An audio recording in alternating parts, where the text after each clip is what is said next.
আছে, আমি আজকের ক্লাসের শেষে জানিয়ে দেবো। ক্লাসটা আগে মন দিয়ে করো, ম্যাডাম জয়েন করে গেছেন। শুধু সবাইকে বলবো একটু ধৈর্য রাখো, ক্লাসটা বোঝার চেষ্টা করো, কারণ সিডিপি, চাইল্ড ডেভেলপমেন্ট পেডাগজি, শিশু বিকাশ, শিশু মনস্তত্ত্ব খুব গুরুত্বপূর্ণ। মানে এই পেডাগজির এই জায়গাগুলো ক্লিয়ার হলে আমাদের বাংলা পেডাগজি বলো, ইংলিশ পেডাগজি বলো, এনভায়রনমেন্ট, অন্যান্য জায়গাগুলো অনেকটা সহজ হয়। তার মানে এই বলছে না যে এই পেডাগজি জানলে বাংলা পেডাগজি পুরোপুরি হয়ে যাবে, না, কিন্তু অনেকটা সহজ হয়ে যায়। ঠিক আছে, ম্যাডাম আরো ভালো বলতে পারবেন, তিনি এই সাবজেক্ট এক্সপার্ট, তিনি আরো ভালো বলতে পারবেন। একটু সবাইকে বলবো ধৈর্য রাখতে। কমেন্ট বক্স খোলা থাকছে, কিন্তু তোমার দিক থেকে মাইক্রোফোন বন্ধ থাকছে। যতটুকু প্রয়োজন ততটুকুই কমেন্ট বক্সে মানে কমেন্ট করো, অপ্রয়োজনীয় মেসেজ করার দরকার নেই, তাতে করে যারা ডিজার্ভিং ক্যান্ডিডেট তাদের খুব অসুবিধা হয়। তাই সবার কাছে রিকোয়েস্ট রইল যে অপ্রয়োজনীয় মেসেজ করার কোনো দরকার নেই, একটু ধৈর্য রাখো, ক্লাসটা মন দিয়ে শোনো। ডেফিনেটলি তুমি একটা পাথ, একটা ওয়ে তুমি আজকে ক্লাস খুঁজে পাবে। শুধু এইটুকু তোমাদের সবার কাছে রিকোয়েস্ট রইল। বেঙ্গলি পেডাগজির ক্লাস আলাদা হবে, আর ডেফিনেটলি আমি বারবার বলছি তো, সাবজেক্ট ওয়াইজ আলাদা ফ্যাকাল্টি থাকবে, আলাদা ক্লাস হবে।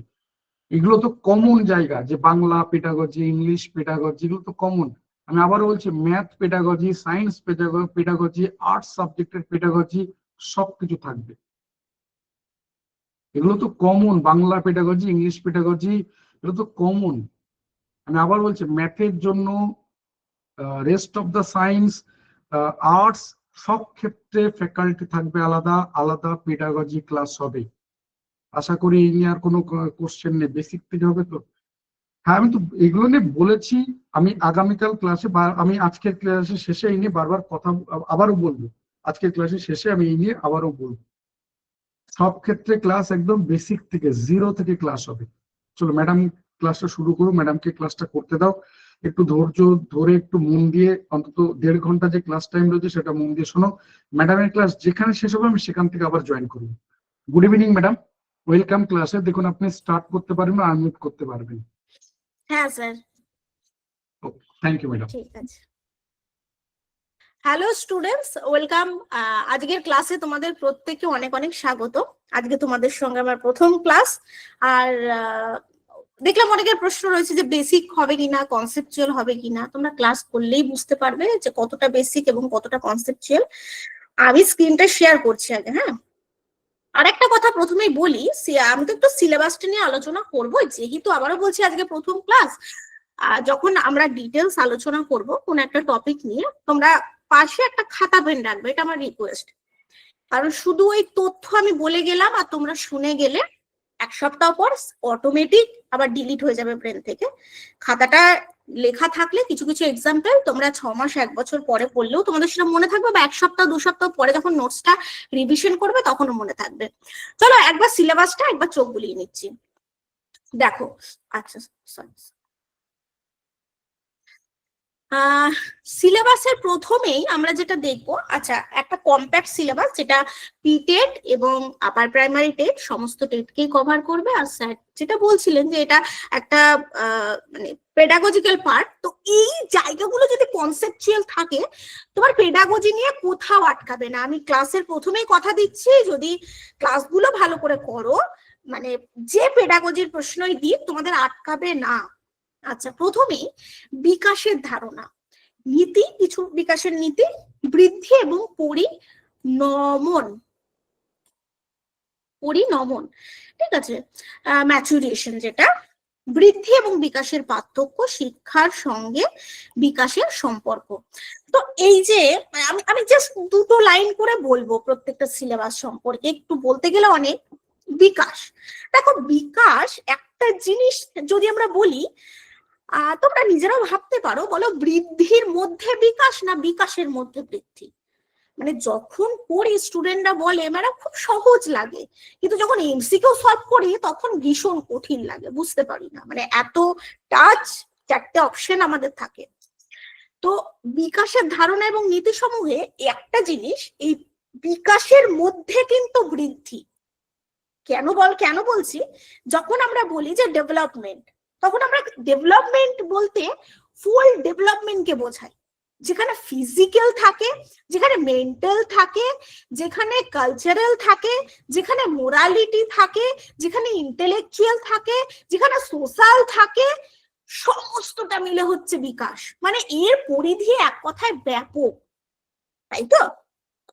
আচ্ছা, তাহলে দেখো এখানে কিন্তু আমি বললাম যে বিকাশ মানে দৈহিক বৃদ্ধিগত বিকাশ বললাম, তাহলে বিকাশের মধ্যে কিন্তু বৃদ্ধি, তাহলে বিকাশের পরিধি ব্যাপক, তারপরে বৃদ্ধি, এবং আমি যদি কম্পারিজন করি বৃদ্ধির পরে হচ্ছে পরিণমন। পরিণমনটা কেমন দেখো, আমি দৌড়াচ্ছি বা আমি এই যে আমি লিখছি, হিজিবিজি হিজিবিজি লিখছি, তোমরা একটু বলো আমার যদি হাতের গ্রিপের কোনো সমস্যা থাকে, আমি আর যদি মাংসপেশির বা হাতের আমার কোনো প্রবলেম রয়েছে, তাহলে আমি না ভালো করে মাউসটা ধরতে পারবো, না পেন ধরতে পারবো, না লিখতে পারবো। বা আমি দৌড়াচ্ছি, আমি হাঁটছি, আমার যদি পায়ের মাংসপেশির কিছু সমস্যা থাকে, তাহলে আমি আর 5টা শিক্ষার্থীর মতো দৌড়াতে পারবো না, আমার সমস্যা হবে, আমি পিছিয়ে পড়বো, এবং সেটা গিয়ে আমার মানসিক বিকাশে বাধাগ্রস্ত করবে। আবার দেখো বিকাশই এলো ঘুরে ফিরে, কিন্তু সেটা কোথায় বাধাপ্রাপ্ত হবে? বিকাশে। ঠিক আছে, তাহলে মেইন কথা যেটা আর কি, ম্যাচুরেশন কি একটা সামগ্রিক পরিপূর্ণ কার্য সম্পাদন করার ক্ষমতা, সেটা শারীরিক ভাবে, কিন্তু পরিণমনটা ম্যাচুরেশনটা কিন্তু শারীরটাকে বেশি ইনক্লুড করছে, যে আমি সুস্থ সবল হব, সামগ্রিক কর্ম সম্পাদন করব। এবার ডিফারেন্স, আমরা তো ডিফারেন্সটা মোটামুটি বুঝে গেলাম, আর তোমরা এইটুকু সবাই জানো, মানে এইটুকু কনসেপ্ট সবার রয়েছে যে বিকাশ হচ্ছে আমৃত্যু, সবাই জানি এটা, বিকাশ আমৃত্যু, যতদিন না আমরা এই জীবন ত্যাগ করছি ততদিন, সবাই জানি। বৃদ্ধি নির্দিষ্ট বয়স পর্যন্ত, আমার এখন আটকে গেছে, আর বৃদ্ধি হয় না, আর পরিণমন আর হবে না। আর পরিণমন আর কি বাইরে থেকে অনুশীলন করলে কিন্তু হবে না, আমি ব্যায়াম করছি, জিমে যাচ্ছি, হবে না। এবার কিছু ক্ষেত্রে কিছু হয়তো হয়, কিছু চেঞ্জেস তৈরি হয়, ধরো যারা শারীরিক ভাবে একটু রয়েছে, তাদের কিছু থেরাপি টেরাপি, সেটা আলাদা, কিন্তু মেইন যেটা পরিণমন, সেটা বাইরের অনুশীলনের প্রয়োজন হয় না। ঠিক আছে, তো বেসিক জিনিস এইটুকু আপাতত আমরা বুঝলাম। যখন আমরা এটা নিয়ে ডিটেলস জানবো, তখন আর কোনো কনক্লুশন থাকবে না। বিকাশের উপাদান বংশগতি ও পরিবেশ। আচ্ছা, এবার একটু অন্যরকম ভাবে বলি, আমি গ্রামে থাকি, আমার বংশ পরিচয়, আমার চলাফেরা, আমার জীবন, আমার দৃষ্টিভঙ্গি সাথে শহরের একটা ছেলের জীবন, বংশধারা, দৃষ্টিভঙ্গি এক হবে? হবে না। ঠিক আছে, কারণ বংশগতি এবং পরিবেশ একটা শিশুর জীবন বিকাশে ইকুয়াল ইম্পর্টেন্ট। অনেকে বলবে ম্যাডাম আমরা জানি এটা, হ্যাঁ, একটা শিশুর জীবন বিকাশে দুটো গুরুত্বপূর্ণ। শুধুমাত্র বংশগতি নিয়েও কেউ জীবনে বড় হতে পারে না, শুধুমাত্র পরিবেশটাকে নিয়েও জীবনে কেউ বড় হতে পারে না। যদিও বংশগতিবাদীরা বলেছেন যে তারা দিয়েছে, কিন্তু লাস্ট কনক্লুশন বংশগতি ইকুয়াল পরিবেশ, দুটো মিলে একটা শিশুর পরিপূর্ণ জীবন গঠন, পরিপূর্ণ সামগ্রিক। এটা আমরা ডিটেলস জানবো অবশ্যই। সামাজিকীকরণ, আজকে আমি ক্লাসে এসেই তোমাদেরকে বললাম আজকে তোমাদের সঙ্গে আমার প্রথম পরিচয়। তোমরাও জানো যে আজকে ম্যাডামের সঙ্গে আমাদের প্রথম পরিচয়। দেখতে পাচ্ছি না, ঠিক আছে, শুনতে পাচ্ছি কথা। প্রথম পরিচয়, সোশ্যালাইজেশন। তো যখন একটা শিশু, আমি এই জগতে প্রথম এসেছি, তখন আমি জানতাম না দুনিয়া কি, পরিবেশ কি, পরিস্থিতি কি, কার সাথে কথা বলতে হয়, কে আমার আপনজন, কে আমার প্রতিবেশী, জানতাম না। একটা শিশু আস্তে আস্তে জানছে, সে সোশ্যালাইজ করছে। এগুলোর মুখ্য ভাগ আছে, তোমরা জানো, গৌণ ভাগ আছে, পরিবার যেটা হচ্ছে একদম মুখ্য, স্কুল রয়েছে। আস্তে আস্তে সে পরিবার তার ফার্স্ট প্রায়োরিটি বা ফার্স্ট মানে সারাউন্ডিং সোশ্যালাইজেশনের, তারপরে কোথায় হচ্ছে আস্তে আস্তে খেলার মাঠে সামাজিকীকরণ হচ্ছে, আস্তে আস্তে স্কুলে সামাজিকীকরণ হচ্ছে, তাই তো? এই যে শিশু, এই যে ধরে নাও শিশু, এইগুলো হচ্ছে এক একটা মাধ্যম। একটা হচ্ছে স্কুল, একটা ধরো খেলার মাঠ, একটা স্কুল, একটা হচ্ছে তার হয়তো কোনো কিছু শিখছে, গান নাচ যাই হোক, একটা হচ্ছে তার গণমাধ্যম। এগুলো হচ্ছে একটা মাধ্যমে যে শিশু চারিদিকে থেকে সে সোশ্যালাইজ হচ্ছে। আর কি সমাজ কাঙ্ক্ষিত আচরণ, তবেই কিন্তু সেটা সামাজিকীকরণ হবে। সমাজে থেকে সমাজের বিরুদ্ধগত কাজ করলে তো আর সামাজিকীকরণ হবে না। সমাজ কাঙ্ক্ষিত আচরণ করতে হবে, সমাজের কিছু নির্দিষ্ট নিয়ম কানুন মেনে চলতে হবে, তবেই সেটা সামাজিকীকরণ হবে। ওকে, আর্নল্ড, আচ্ছা লয়েড, হ্যাঁ, আর্নল্ড জোন্স, যাই হোক, আর্নল্ড জোন্স এবং রুশো, এরা জীবন বিকাশকে মানে বিভিন্ন ভাবে, রুশো জীবন বিকাশকে বিভিন্ন ভাবে তুলে ধরেছে। একটা শিশু একটা বাচ্চা বয়সে কেমন আচরণ করবে, একটু বড় হলে সে কেমন আচরণ করবে, ঠিক আছে, তুলে ধরেছে। তো এটা আমরা দেখি। আর একটা যেখান থেকে প্রশ্ন কিন্তু আসেই, মানে আসে, সেটা হচ্ছে এই তিনটে জায়গা, পিয়াজে, কোহেলবার্গ এবং ভাইগোটস্কি। এদের physical, social, emotional, language, cognitive development, এগুলো থেকে প্রশ্ন আসবেই। তোমরা জেনে রাখবে যে কোথায় আমরা কমন পাবো, এই জায়গাগুলোতে কিন্তু তোমরা কমন পাবেই। ওকে, আচ্ছা, আজকে আমরা গুরুত্বপূর্ণ একটা আলোচনা রেখেছি, সেটা পেঁয়াজেই রেখেছি। কোহেলবার্গের কেন দরকার বলতো? কেউ একটু বলো কোহেলবার্গের দরকারটা কেন? পেঁয়াজে যখন আলোচনা করব তখন এখান থেকে আমি জানতে চাইবো কোহেলবার্গের কি খুব দরকার সিলেবাসে এটাকে দেওয়া? দেখি কেউ একজন বলুক, আমি একটু দেখি কোহেলবার্গের দরকারটা কোথায়। কোহেলবার্গ না দিলেই বা কি আহামরি ক্ষতি হতো, কি আহামরি ক্ষতি হতো? নৈতিক বিকাশ, বা সাহিদুল বলেছে নৈতিক বিকাশ, একদম। দেখো একটা জিনিস মানে একটু যদি আমরা দেখি ভালো করে, ওই কোথায় গেল, হ্যাঁ এই যে কোহেলবার্গ জিজ্ঞেস করেছিলাম, সেটা আমরা বললো যে নৈতিক বিকাশ। শিশু, আচ্ছা বলো তো নৈতিক বিকাশ কিভাবে জাগাবো? আমি অ্যাজ এ টিচার, আমি শ্রেণীকক্ষে গেছি, আমি শিক্ষার্থীদের মধ্যে কিভাবে নৈতিকতা জাগাবো, কিভাবে জাগাতে পারি? প্রত্যেকের মধ্যে একটা কথা জানবে, যেহেতু এটা চাইল্ড সাইকোলজি, প্রত্যেকটা শিশুর মধ্যে, শিক্ষার্থীর মধ্যে, আমাদের মধ্যে ভালো এবং খারাপ উভয় গুণ রয়েছে। এবার আমরা কোনটাকে গুরুত্ব দেব, কোনটাকে ফুটিয়ে তুলবো, সেটা কিন্তু আমাদের উপর ডিপেন্ড করছে। এখানে বলা হচ্ছে শিশুর যে ভালো গুণাবলী সেইগুলো সক্রিয় করার প্রক্রিয়াকে কোহেলবার্গ মোরাল ডেভেলপমেন্ট বলেছেন। ম্যাক্সিমাম স্কুলে দেখবে একটা করে গল্পের বই থাকে আর একটা করে মোরালিটি থাকে নিচে, ওর মাধ্যমে আমরা নৈতিক শিক্ষা দিতে পারি। আর তো তোমরা বাকি পেডাগজি জানোই, নিজেদের আইডেল হতে হবে। আমি রংচঙে জামা পরে নেশাগ্রস্ত হয়ে যাচ্ছি আর ওদের বলছি এই তোরা মোরালিটি শেখ, নিজেদের আইডেল হতে হবে। এটা একটা খুব গুরুত্বপূর্ণ জায়গা। এবং ভাইগোটস্কি, যিনি সামাজিকতা নিয়ে কথা বলেছেন, মানে সামাজিক দিকটাকে গুরুত্ব দিচ্ছে, যে একটা শিশু কিভাবে শিখবে, সে সমাজ থেকে শিখবে, সে পরিবার থেকে শিখবে, সে বয়সে বড় কারো থেকে শিখবে, অভিজ্ঞ সবার থেকে শিখবে। একটা শিশু তো এভাবেই শেখে, ভুল কিছু নয়। তবে ভাইগোটস্কি থেকে কিছু কিছু গুরুত্বপূর্ণ জায়গা রয়েছে, স্ক্যাফোল্ডিং, যেখান থেকে কিন্তু মানে প্রশ্ন আসার পসিবিলিটি, আমি কেন বলছি স্ক্যাফোল্ডিং গুরুত্বপূর্ণ, জেডপিডি তোমরা এগুলো জানো আশা করি, মানে কেউ পড়েছো ভুলে গেছো, কারোর মনে আছে, কারো ভাষা কিন্তু জানো স্ক্যাফোল্ডিং। আচ্ছা আমি একটু গল্প করি স্ক্যাফোল্ডিং কি।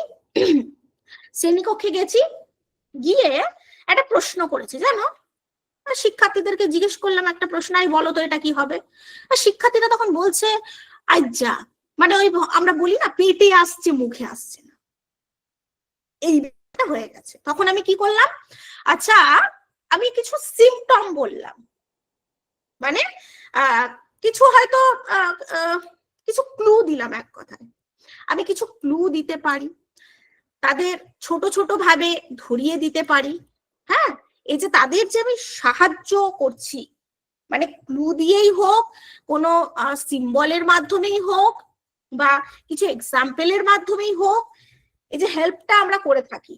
আর শিক্ষকের কাজ সবসময় আমরা জানি সহায়তা করা, তো সেটাই কিন্তু ভাইগোটস্কি স্ক্যাফোল্ডিং বা ভাড়া বন্ধন। জেডপিডি আমি কতটা জানি আর কতটা জানি না, তোমরা যারা ক্লাস করছো আমি বারবার বলছি, হয়তো অনেকের অনেকটা রয়েছে, এটা কিন্তু দৃষ্টিভঙ্গি, এগুলো ভালো করে একটু দেখে নেবে, ইংলিশটাই দেখে নেবে, বাংলা টাইপিং একটু গন্ডগোল হয়েছে। হ্যাঁ, আচ্ছা, আর একটা কথা, এই যে আমি কতটা জানি আর কতটা জানি না, আমি একটা নিজের মতো করে একটু বলি। হ্যাঁ, আমি যখন ডিটেলসে যাব, মানে এখন তো সিলেবাস, আমি আজকে পেঁয়াজেটা একটু আলোচনা করব। এবার আমি তোমাদের কাছে একটু প্রশ্ন রাখতেই পারি। প্রশ্নটা কেন রাখবো? আজকে তো প্রথম ক্লাস, প্রশ্ন রাখার দরকার নেই, বেশি জিজ্ঞাসা করার দরকার নেই, নিজের মতো বলে গেলেই হয়। প্রশ্নটা এই জন্য রাখবো কারণ শিক্ষার্থীদের, মানে আমি কিন্তু এগুলো বলছি একটু মন দিয়ে শোনো, এগুলো কিন্তু পেডাগজিরই কথা, বা এই যে জেডপিডিটাকে নিয়েই আমি আলোচনা করছি। শিক্ষার্থী কতটা জানে এবং শিক্ষার্থী কতটা জানে না, আমরা শ্রেণীকক্ষে গিয়ে প্রশ্ন কেন করি? যদিও আমাদের আমাদের টিচিং মেথডে বলছে যে আমরা প্রশ্ন নয়, আমরা জিজ্ঞাসা করব, মানে প্রশ্ন কথাটা অ্যাভয়েড করতে বলছে। আমি বলছি, তো আমরা শ্রেণীকক্ষে গিয়ে কেন জিজ্ঞাসা করব? কারণ শিক্ষার্থীদের যাচাই করার জন্য যে শিক্ষার্থীর অবস্থান কোথায়। শিক্ষার্থী, তুমি শ্রেণীকক্ষে গিয়ে দেখলে শিক্ষার্থী এবিসিডি জানে না, অথচ তুমি বলছো এই চলো রিডিং পড়ো, কখনো সেটা সাফল্যমণ্ডিত হবে? হবে না। তাহলে আগে গিয়ে আমার শিক্ষার্থীদের অবস্থান যাচাইকরণ করতে হবে, শিক্ষার্থী আমার কতটা জানে, এবং সেই জানা বা অবস্থান যাচাইকরণের জন্যই প্রশ্ন করো, সিলেবাসে আছে শিক্ষার্থীদের প্রশ্ন করো, এই জন্যই প্রশ্ন করা হয়। আজকে প্রথম ক্লাস, আমি অনেক অনেক অনেক অনেক প্রশ্ন করতে পারবো, তোমরা অনেক অনেক উত্তর দেবে আমি জানি। এবারে হ্যাঁ, এবার শিক্ষার্থী কতটা জানে এবং শিক্ষার্থী কতটা জানে না বা কতটা হেল্প নিল, এই যে পার্থক্য, এটাকে আমরা সংক্ষেপে বলতে পারি জেপিডি বা জোন অফ প্রক্সিমাল ডেভেলপমেন্ট। আচ্ছা, এবার আমি জানি না, আমাকে তো হঠাৎ করে তুমি একটা ম্যাথ সলভ করতে দিলে, তা আমি বলছি আচ্ছা আমি তো ম্যাথটা পাচ্ছি না, কি করব? তাহলে আমি কার কাছে যাব? টিচারে, হয় টিচারের কাছে যাব, আর না হলে আমার থেকে যিনি অভিজ্ঞ, আমার থেকে যিনি অভিজ্ঞ বিষয় সম্পর্কে, সে বড় দাদা হতে পারে, দিদি হতে পারে, টিচার হতে পারে, অভিজ্ঞ কেউ হতে পারে, তার কাছে গিয়ে আমি ম্যাথটা সলভ করলাম, সলভ করে নিলাম। তাহলে এই যে আমি জানি এবং জানি না, এর যে পার্থক্য, এটাকেই সংক্ষেপে আমি বলতে পারি জেডপিডি। এটা যাচাইকরণেরও দায়িত্ব কার? টিচারের। ঠিক আছে, ব্যক্তিত্ব, ব্যক্তিত্ব আবার কি?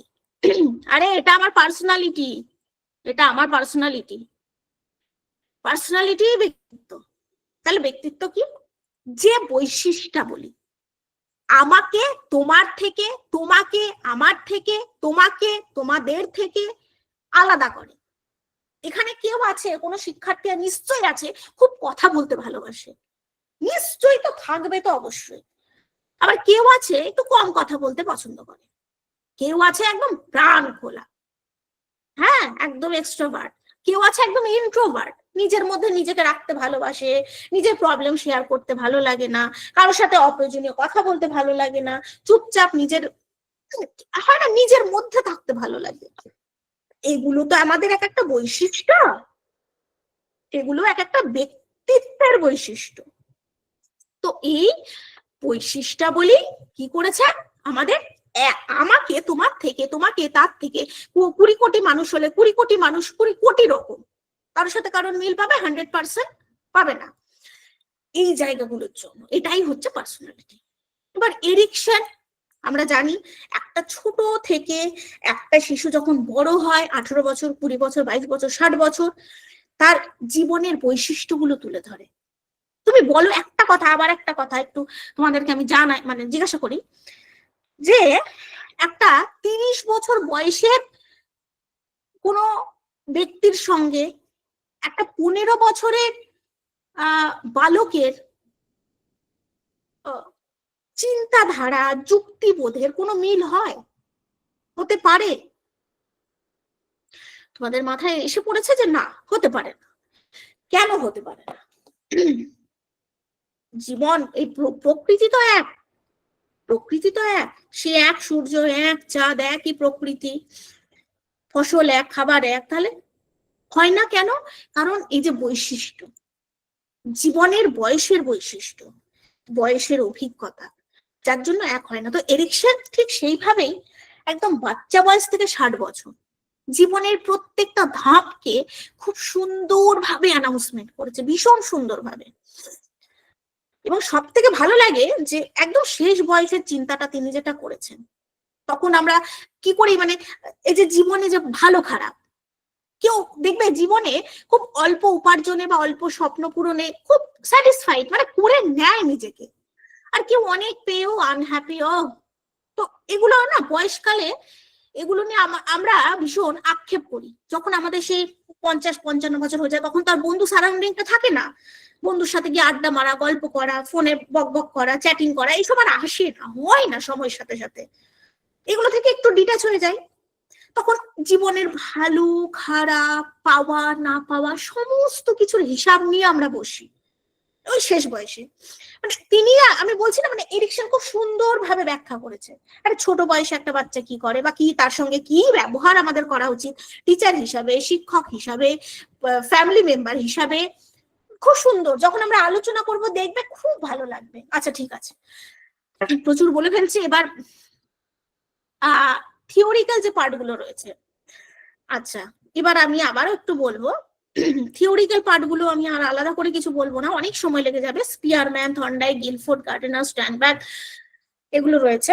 আমি শুধু বলবো সংক্ষেপে তোমাদের একটু, যে স্পিয়ারম্যান, স্পিয়ারম্যানের কথাই যদি বলি, এটা শিক্ষা ক্ষেত্রে কিভাবে, মানে মেন দেখো, এগুলো সিলেবাসে লিখেছে, এগুলো তো একটা থিওরি। এবার তোমাদের ম্যাক্সিমাম টাইম ওই থিওরিক্যাল প্রশ্ন কিন্তু আসে না, প্রশ্নটা আসে শিক্ষা ক্ষেত্রে কিভাবে প্রয়োগ করা যায়, সেই জন্যই থিওরি গুলো দিয়েছে। স্পিয়ারম্যান কিভাবে প্রয়োগ করব, স্কিনার কিভাবে প্রয়োগ করব, থর্নডাইক, গার্ডেনার, গিলফোর্ড কিভাবে প্রয়োগ করব, এই জায়গাগুলো। তো এই স্পিয়ারম্যান তোমরা হয়তো জানবে, অনেক স্কুলে চালু হয়েছে, তোমরা জানো তো, যে একটা নির্দিষ্ট টাইমে ঘন্টা পড়বে, বাচ্চারা গিয়ে জল খাবে, কারণ কি খরা গেল বলো, কি গরম গেল, একটা অভ্যাস, একটা অভ্যাস, যে যদি 11টার সময় বেলটা বাজে, শিক্ষার্থীরা সেই 11টার সময় গিয়ে সবাই জল খাবে, সবাই জল খাবে। বা এই যে অনুবর্তন আমরা পেয়ে থাকি, অনুবর্তন, অনুবর্তন, অপানুবর্তন, তাই না? এটা একটা অভ্যাসগত ব্যাপার। আমি প্রতিদিন ভোরবেলা 4টের সময় ঘুম থেকে উঠি, হ্যাঁ ঠিক আছে, আমি 2 মাস হলো ঘুম থেকে 4টের সময় উঠছি, আমার তারপরে আর অ্যালার্মের প্রয়োজন হবে না, আমি নিজেই ঘুম থেকে উঠে পড়বো ভোর 4টের সময়। এটা অনুবর্ত, এটা অভ্যাস। আমি কেন বলছি, প্রশ্ন এমসিকিউ যাই দিক, বিষয় সম্পর্কে কনসেপ্ট থাকলে এমসিকিউ সঠিক উত্তর করতে কেউ ঠেকাতে পারবে না। তাহলে অপানুবর্তন কি, যখন অভ্যাসটা অনভ্যাসে পরিণত হয়, এত সোজা বিষয়, ঠিক আছে? আচ্ছা তাহলে এইগুলো শিক্ষাক্ষেত্রে প্রয়োগগুলো দেখবো। আর শিক্ষার্থীদের মধ্যে ব্যক্তিগত পার্থক্যটা একটু দেখবো, এগুলো পেডাগজিক্যাল, অবশ্যই পেডাগজিক্যাল। শিখন প্রক্রিয়ায় এই শিক্ষাগত প্রভাব, আমাকে তোমরা আবার একটু বলো, খুব জ্বালাচ্ছি।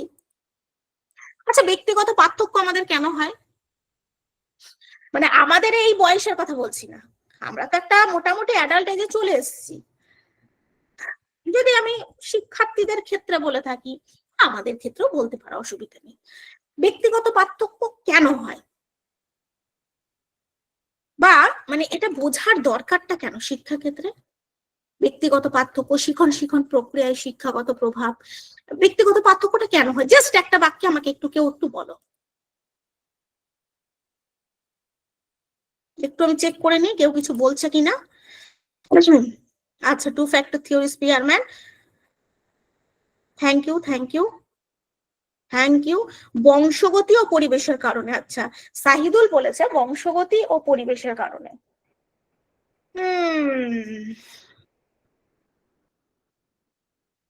সমস্যার সমাধান, আমি এতক্ষণে তোমার মেসেজটা দেখলাম, অতীব দয়ালু। শুধুমাত্র ইনসাইড লার্নিং এই হয় তা নয়, যখন আরো জ্ঞান হবে তখন, মানে বিষয় সম্পর্কে, তখন বুঝতে পারবে। প্রতিটি মানুষ আলাদা, তাই তাদের দৃষ্টিভঙ্গি আলাদা। একদমই তাই। তবে আমি একটু অন্যভাবে বলি, তোমাদের মত আমি বুঝে গেছি, মানে তোমাদের চিন্তা ভাবনা আমি মানে একটু বুঝলাম। দেখো, বংশগতি ও পরিবেশ ও বললো, আর তুমি বললে কি বললে ভুল, প্রতিটা মানুষ আলাদা। ঠিক আছে, দেখো এবার বলি আমি। দেখবে তোমরা যখন মানে টিচিং করেছো, প্রত্যেকেই প্রশিক্ষণ নিয়েছো। এবার প্রত্যেকটা শিক্ষার্থীদের মধ্যে ব্যক্তিগত পার্থক্য কেন থাকে জানো? আচ্ছা, একটা কথা শোনো, এবার আর একটা কথা বলি। এত কথা আসে, এই যে আজকে ক্লাসটা করার পর যখন আমি ফিডব্যাক নেব, যাই হোক কিছু হলো, তোমরা নিজেদের মধ্যে আলোচনা করছো, আমার কথা বাদ দাও। তো কেউ বলবে না না ম্যাডামের ক্লাসটা মোটামুটি ভালো ছিল, কেউ বলবে না না বুঝেছি কনসেপচুয়াল ছিল, কেউ বলবে ওই হলো মোটামুটি, এই আর কি। তো কেন? কারোর কাছে ক্লাসটা 100% যাচ্ছে, মানে কেউ 100% বুঝতে পারছে, কেউ 80%, কেউ আবার 50%। একটা ক্লাসে এটা হবেই, আমি এক্সপেক্ট করব না যে সবাই আমাকে ভালো বলবে বা বলতে পারে, ওরকম ঠেকা কিন্তু কেউ নিয়ে নেই। ঠিক আছে, এটার একটা কারণ ব্যক্তিগত পার্থক্য একটা হতে পারে তার পূর্বের অভিজ্ঞতা। বুঝতে পেরেছো? পূর্বের অভিজ্ঞতা, সেটা তুমি যে সঙ্গে রিলেট করো না কেন, যে বিষয়ের সঙ্গে রিলেট করো না কেন, তার ক্লাসে কেউ 100% বোঝে, কেউ 80% বোঝে, কেউ 50% বোঝে। কারণ এটাই বিষয় সম্পর্কে তার ধারণা, বিষয় সম্পর্কে তার পূর্বের অভিজ্ঞতা, বিষয় সম্পর্কে তার জ্ঞান, বিষয় সম্পর্কে তার আগ্রহ। এবং তোমরা যেগুলো বললে যে দৃষ্টিভঙ্গি আলাদা হবেই তো এর জন্য। আচ্ছা, আর তুমি আরেকজন বললা বংশগতি ও পরিবেশ, অবশ্যই সমস্তটা ডিপেন্ড করছে। বুঝতে পেরেছো? এবার যখন তুমি শ্রেণীকক্ষে, তো তুমি জানো 100 জন শিক্ষার্থী থাকলে 100 রকম হবে, এটা স্বাভাবিক। তাহলে তখন আমরা কি করব? শিক্ষার্থীদেরকে ভালো করে একবার বুঝে নেব, যাচাইকরণ করে নেব। কিভাবে যাচাইকরণ করব? কি বললাম? প্রশ্নকরণের মাধ্যমে। সেটা তুমি টিচিং লার্নিং ম্যাটেরিয়াল ইউজ করেও করতে পারো। তারপরে নেক্সট ধাপ হচ্ছে লেসন প্ল্যান বানাবো। তারপরে গিয়ে কিন্তু আমি শিখন প্রক্রিয়ায় এর প্রভাবটা ফেলবো। তাহলে কি? তার পূর্বের অভিজ্ঞতা, তার ধারণা, তার বিষয় সম্পর্কে জ্ঞান, তার বংশগতি, তার পরিবেশ, তার দৃষ্টিভঙ্গি, সমস্ত কিছু কিন্তু আলাদা। আমার থেকে তোমার আলাদা, তোমার থেকে তার আলাদা। ওই যে অনেকটা পার্সোনালিটির মতো, অনেকটা। আচ্ছা, তাহলে এতগুলো কারণ থাকবে। ডিটেলস যখন জানবো, আরো বাকিটা জানবো। অন্তর্ভুক্তিমূলক শিক্ষা এবং বিশেষ চাহিদা সম্পন্ন, এটা যারা রিসেন্ট স্পেশাল এডুকেটর রিক্রুট হচ্ছে তাদের ক্ষেত্রে এটা ভীষণ গুরুত্বপূর্ণ, এবং তাছাড়া সমস্ত টেটের জন্যই এটা গুরুত্বপূর্ণ। আচ্ছা, এবার এখানে অনেক প্রশ্ন থাকে আমাদের, আমি একটু ক্লিয়ার করি। মানে আমি তিনটেই একসাথে আলোচনা করে দিচ্ছি। হ্যাঁ, অনেক বলা হয়ে যাচ্ছে আমার। অন্তর্ভুক্তি, ইনক্লুসিভ এডুকেশন। আচ্ছা, এখানে কি হবে? আমরা জানি, যেটুকু জানি সেটুকু হচ্ছে, এক ছাদের নিচে সমস্ত ধরনের শিক্ষার্থী শিক্ষা লাভ করবে, বাস এটুকু আমরা জানি। যেটুকু জানি না, স্পেশাল চাইল্ড, বিশেষ চাহিদা সম্পন্ন শিশু, বা আমরা অনেক সময় চ্যালেঞ্জিং চাইল্ডও বলতে পারি। আর বিশেষ চাহিদা সম্পন্ন শিশু কি? এটা বলতে 50% শিক্ষার্থী জানে পঙ্গু, বিকলাঙ্গ। সিরিয়াসলি বলছি, অভিজ্ঞতা থেকে বলছে যে শারীরিকভাবে যারা পিছিয়ে রয়েছে, আর একটা জিনিস অ্যাড করে নাও, শুধুমাত্র শারীরিক ভাবে যারা পিছিয়ে রয়েছে তারা স্পেশাল চাইল্ড নয়, বা understanding child with special needs তাদের আছে, এটা ঠিক। তার সঙ্গে যারা মানসিকভাবে পিছিয়ে রয়েছে তাদেরও কিন্তু স্পেশাল নিডস দরকার। তাহলে যারা একটু সামান্য দৃষ্টিহীন, আমরা জানি একটু কম দেখতে পাই, তাদের একটু সামনের বেঞ্চে রাখবো, বড় বড় অক্ষরে লিখবো, প্রবলেম সলভ। কিন্তু যারা মানসিকভাবে পিছিয়ে রয়েছে কিভাবে বুঝবো? তোমাদের মাথায় এসে পড়েছে আমি জানি, যে দেখবো তারা কিছু পারছে না, পিছিয়ে রয়েছে, নাম্বার কম পাচ্ছে, তাই এগুলো ঠিক আছে। এছাড়াও দেখবে রিসেন্টলি এগুলো স্পেশাল চাইল্ড রিলেটেডই, দেখবে এখন বিশেষ করে ইনক্লুসিভ এডুকেশনের ক্ষেত্রে down syndrome child, autism child, এরা যে শারীরিক বিকলাঙ্গ তা কিন্তু নয়, শারীরিকভাবে অক্ষম তা কিন্তু নয়, এরা কিন্তু মানসিকভাবে অক্ষম। কিভাবে বুঝবো? এরা কোনো আই কন্ট্যাক্ট করবে না। আজকে যদি আমাকে তোমরা দেখতে পারতে, আমার দিকে তাকিয়ে থাকতে, বা আমি তোমাদের দেখতে পেলে আমি তোমাদের দিকে তাকিয়ে থাকতাম, আমরা আই কন্ট্যাক্ট করতে পারবো। এই যারা কিছু কিছু স্পেশাল চাইল্ড, তারা আই কন্ট্যাক্ট করতে পারবে না, এক কথা বারবার বলবে, ওরা নিজেদের জগতে থাকবে, তুমি বলে যাচ্ছ শুনবে না, ওরা নিজেদের জগতেই থাকবে। দেখবে এরকম অনেক চাইল্ড থাকে স্কুলে, নিজেদের জগতে থাকে, নিজের মতন কাগজ ছিঁড়বে, নিজের মতন লিখবে, নিজের মতো থাকবে। এই কিছু বৈশিষ্ট্য থেকেও আমরা স্পেশাল চাইল্ড ইনক্লুড করতে পারবো বা বুঝতে পারবো। আচ্ছা, তাহলে তাদের জন্য কি ব্যবস্থা নেব? তাদের জন্য কি রেমিডিয়াল টিচিং করতে পারি। যারা পিছিয়ে রয়েছে দিনের একটা নির্দিষ্ট টাইম, মানে স্কুল টাইমে অনুযায়ী 1 থেকে 1.5 ঘন্টা আমরা তাদের আলাদা করে দেখবো, কেন তার দুর্বলতাটা কোথায়, কেন দুর্বলতা রয়েছে, কিসে দুর্বলতা রয়েছে, কিভাবে দুর্বলতাটা মেটাতে পারি, এই জায়গাগুলোকে গাইড করার জন্য দেখতে পারি। আচ্ছা, তোমাদের যদি কোনো প্রশ্ন থাকে, প্রশ্ন পরের আরো অনেক ক্লাস হবে, তখন প্রশ্ন করতে পারবে। মানে মেইন প্রশ্ন যেটা থাকে আমার শিক্ষার্থীদের, যে ম্যাডাম এটা কি, কোথায় কি ব্যাপার, কি বৃত্তান্ত চালু হলো? দেখো, এটা এখনো কিন্তু চালু হয়নি, এটা চালুর ব্যবস্থা চলছে, তোমরা জানো, অনেকে আছো অভিজ্ঞ। তবে এটা চালুর ব্যবস্থা চলছে বলেই কিন্তু স্পেশাল টিচার রিক্রুটমেন্টও হবে, নোটিফিকেশন দিয়ে দিয়েছে। যারা স্পেশাল চাইল্ড রয়েছে তারা আরো খুব ভালোভাবে গাইড করতে পারবে। আচ্ছা, তাহলে স্কুলে তোমরা এটাও জানো, এখন প্রাইমারি স্কুলে একটা করে কিন্তু স্পেশাল চাইল্ড এডুকেটর দেবে, এবং পঞ্চায়েত এলাকাতেও কিন্তু একটা করে স্পেশাল চাইল্ড এডুকেটর থাকবে। আচ্ছা, ঠিক আছে, গেল। আমরা জানি দৃষ্টিগত, শারীরিক আরো অনেক মানে পিছিয়ে পড়া শিক্ষার্থী রয়েছে, সবাই আর কি শিক্ষা লাভ করবে। যারা বঞ্চিত, অবহেলিত, যারা আর্থিক দিক থেকে অবহেলিত, সামাজিকভাবে অবহেলিত, সবাই সবাই সবাই শিক্ষা লাভ করবে। বাস, প্রতিভাবান, সৃজনশীল, ভিন্ন ক্ষমতা সম্পন্ন, যারা talent, creative, differently able learners, সমস্ত শিক্ষার্থী, সমস্তটাই ইনক্লুসিভ এডুকেশনে শিক্ষা লাভ করবে। লিঙ্গ, আচ্ছা, সিটেটে যারা রয়েছে অবশ্যই টেট রিলেটেড এই লিঙ্গ থেকে কিন্তু খুব প্রশ্ন আসে। ইনক্লুসিভ এডুকেশন, তারপরে জেন্ডার, এগুলো থেকে কিন্তু ভালো রকম প্রশ্ন আসে, এবং আসে জেন্ডার, ঠিক আছে। জেন্ডারের আবার অনেক ভাগ রয়েছে, schema of gender, conservation gender. হ্যাঁ, কনজারভেশন মানে কি, সংরক্ষণ। তাহলে যেটা আমরা সংরক্ষিত করে রেখেছি মাথার মধ্যে কি গেঁথে আছে আমাদের, কি গেঁথে আছে বিশেষ করে দেখো, আমি বর্তমান পরিস্থিতির কথাটাকে আমি অ্যাভয়েড করেই বলছি, পরিস্থিতি অনুযায়ী আমি অ্যাভয়েড করে বলছি। আমাদের মাথার মধ্যে কি গেঁথে আছে, মেয়েরা পড়াশোনা করবে, তবে হ্যাঁ বাড়িতে থেকে করুক, বাইরে পাঠিয়ে করাবো না, বাইরে চাকরি পেলে করতে দেব না। এবার দেখো, দ্বিমত হবে, আমি আবারও বলছি, ম্যাক্সিমাম বয়োজ্যেষ্ঠ মানুষের এটাই ধারণা।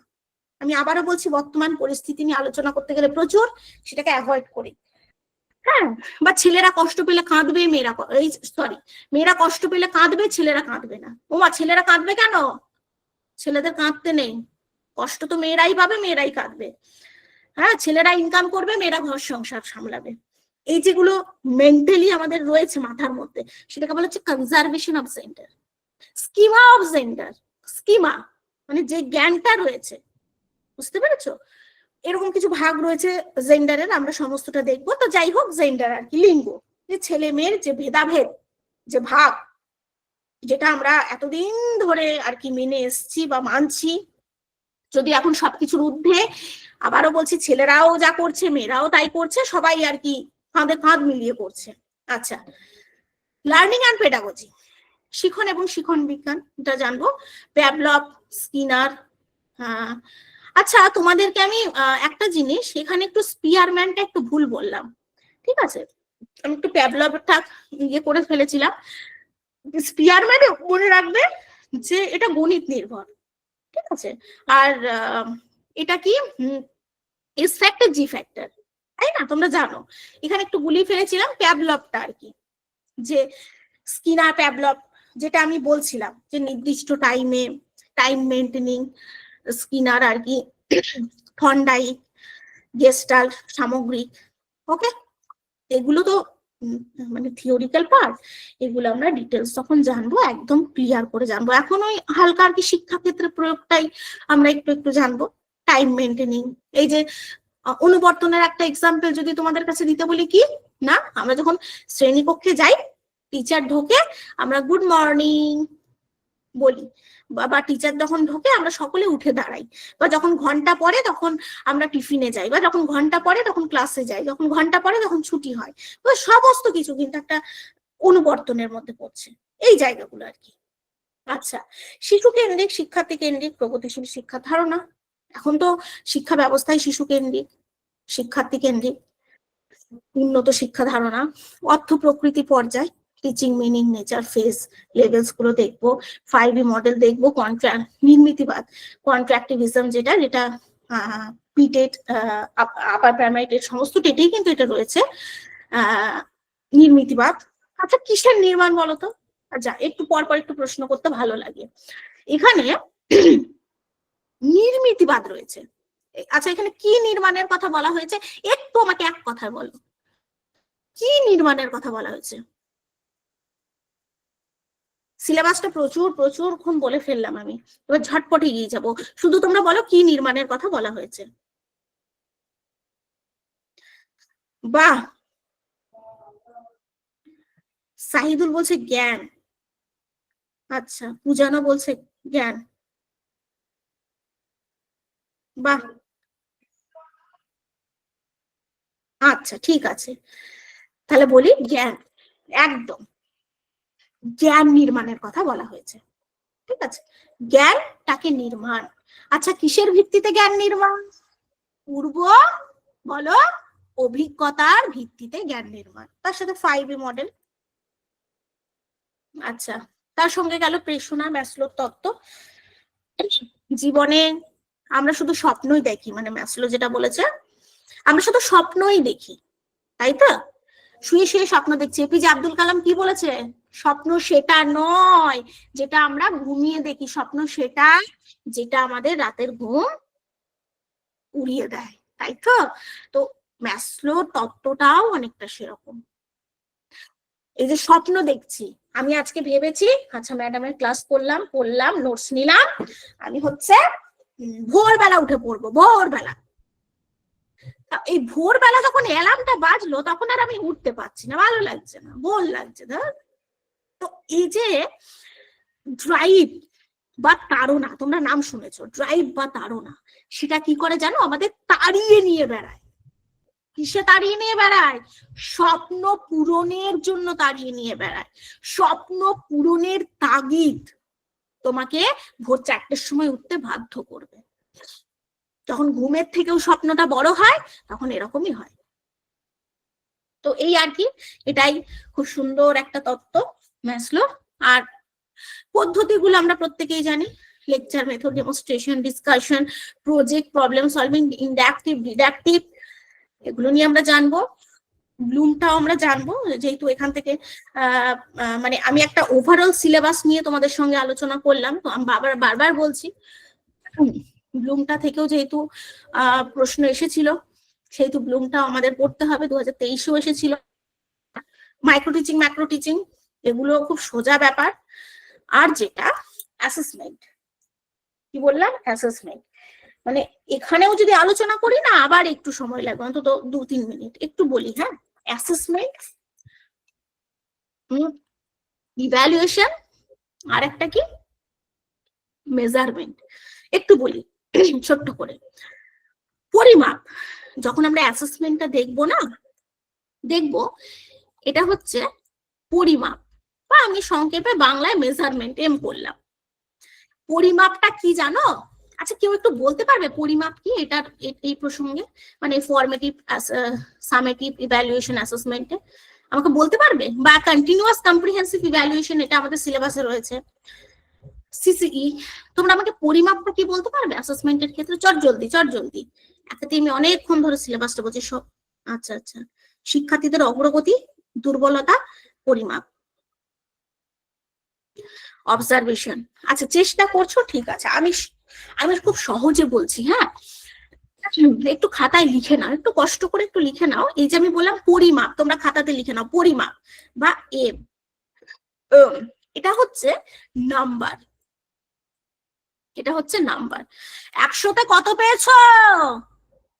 100-তে কত পেয়েছো?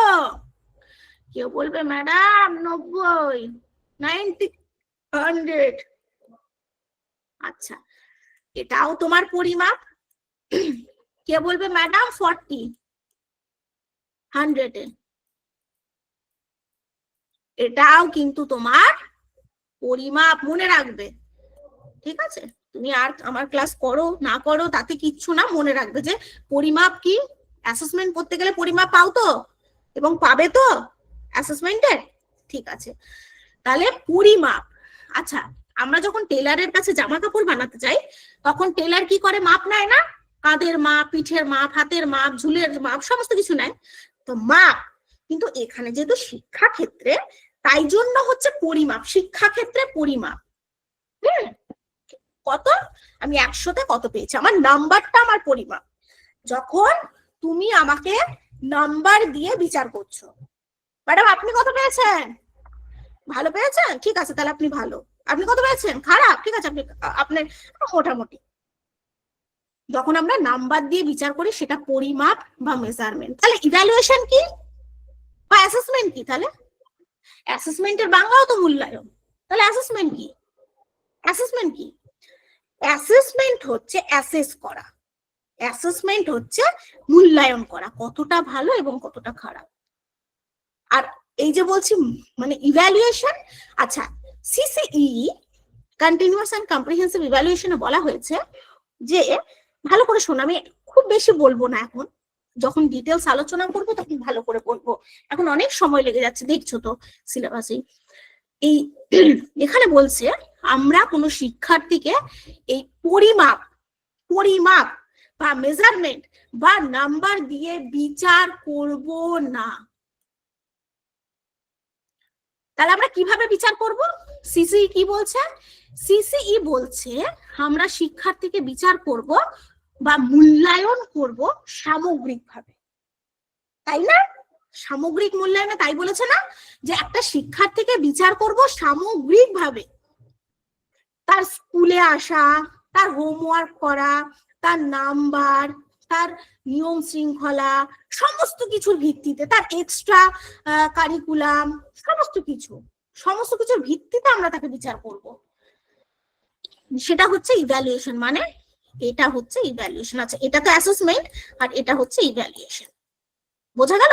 তাহলে মেজারমেন্ট, নাম্বারটা হচ্ছে কতটা ভালো কতটা খারাপ, অ্যাসেস করা, আর কি অ্যাসেস করা, সেটা হচ্ছে অ্যাসেসমেন্ট। আর সামগ্রিকভাবে যখন আমরা কিছু বিচার করব তখন সেটা ইভ্যালুয়েশন। সামগ্রিকভাবে আগে মূল্যায়ন করা হতো নাম্বারের ভিত্তিতে, কিন্তু এখন দৃষ্টিভঙ্গি পাল্টেছে, এখন আমরা মূল্যায়ন করব সামগ্রিকভাবে। তো ঠিক আছে, এইটুকু মোটামুটি গেল শিখনের জন্য অ্যাসেসমেন্ট, শিখনের assessment, formative assessment, summative assessment তোমরা বুঝতেই পারছো। ফরমেটিভ হচ্ছে যখন শ্রেণীকক্ষ চলাকালীনই টিচার, আচ্ছা আর নেই, আমি এখানে একটা কথা বলে দেবো শুধু পরে, শিক্ষক যখন ক্লাস চলাকালীন প্রশ্ন পর্বের মাধ্যমে তোমাদেরকে বিচার করবে যে হ্যাঁ তোমরা কতটা বুঝেছো এবং কতটা বোঝোনি, সেটা ফর্মেটিভ। আর যখন ওই সেই ফাইনাল পরীক্ষা, বুঝতে পেরেছো, 1 বছরে একটা ফাইনাল পরীক্ষা হবে, বা হচ্ছে তুমি হয়তো কম্পিউটার শিখছো, সিটা বিটা বেসিক ট্যালি যাই হোক শিখছো, যখন 6 মাস 1 বছর পর তুমি পরীক্ষা দিয়ে নাম্বারটা নিয়ে, মানে একটা নির্দিষ্ট বছর বা নির্দিষ্ট সময় পর পরীক্ষাটা দিয়ে তোমাকে অ্যাসেস করা হবে, তখন সেটা সামেটিভ বা সমষ্টিগত মূল্যায়ন। আর যখন শ্রেণী কক্ষেই তোমাকে মূল্যায়ন করা হয়, শিক্ষক পড়াতে পড়াতেই তোমাকে মূল্যায়ন করবে যে তুমি কতটা বুঝেছো এবং কতটা বোঝোনি। না বুঝলে আবার বলবো, না বুঝলে আবার বলবো, এবং বুঝলে পরে পরবর্তী পড়ায় এগোবো, সেটা হচ্ছে ফর্মেটিভ। ফর্মেটিভে ভুল করলে সেটা সংশোধন করা যায়, গঠনগত মূল্যায়নে ভুল করলে সংশোধন করা যায়, কিন্তু সমষ্টিগত মূল্যায়নে কিন্তু ভুল করলে আর ঠিক করা যাবে না। যেমন মাধ্যমিক পরীক্ষা দিয়েছো, উচ্চ মাধ্যমিক পরীক্ষা দিয়েছো, টেট পরীক্ষা দিয়েছো, কোনো কারণে ভুল হয়েছে, সেটা কি আর ঠিক করা গেছে? না। কিন্তু গঠনগত মূল্যায়ন হয়তো এই ক্লাসে আমি কোনো একটা কিছু জিজ্ঞাসা করলাম, তুমি ভুল উত্তর দিলে, আমি সেটাকে সংশোধন করে দিলাম, বুঝতে পেরেছো? এটাই হচ্ছে ফর্মেটিভ বা সামেটিভ, গঠনগত আর সমষ্টিগত। তো মোটামুটি আমি সিলেবাসটা নিয়ে অনেক অনেক অনেক অনেক বেশি বলে ফেললাম। এবার আমি একটু ডিটেলসে যাই। আজকে আমি কি বলেছিলাম, কি আলোচনা করব? পেঁয়াজে। আর কি বলেছিলাম? খাতা রাখবে কাছে। কোনো পরীক্ষায় কি বলছো, কোনো পরীক্ষায় শিক্ষার্থীরা যে নম্বর পায় সেটা পরিমাপ, বাহ ঠিক ঠিক, এবং সামগ্রিকভাবে যখন আমরা তাকে বিচার করছি তখন সেটা হচ্ছে evaluation. Formative in classroom, very good. আর খাতা পেন রেখেছো সবাই কাছে? সবাইকে বলছি কিন্তু একটু খাতা পেন রাখো, কারণ আমি আলোচনা করতে করতে হয়তো এমন কিছু এক্সাম্পল বলবো যেটা তোমাদের মনে রাখতে সুবিধা হবে। হ্যাঁ দেখো, তোমরা কিন্তু এই ক্লাসটা জয়েন করেছো বুঝতে, তাই তো?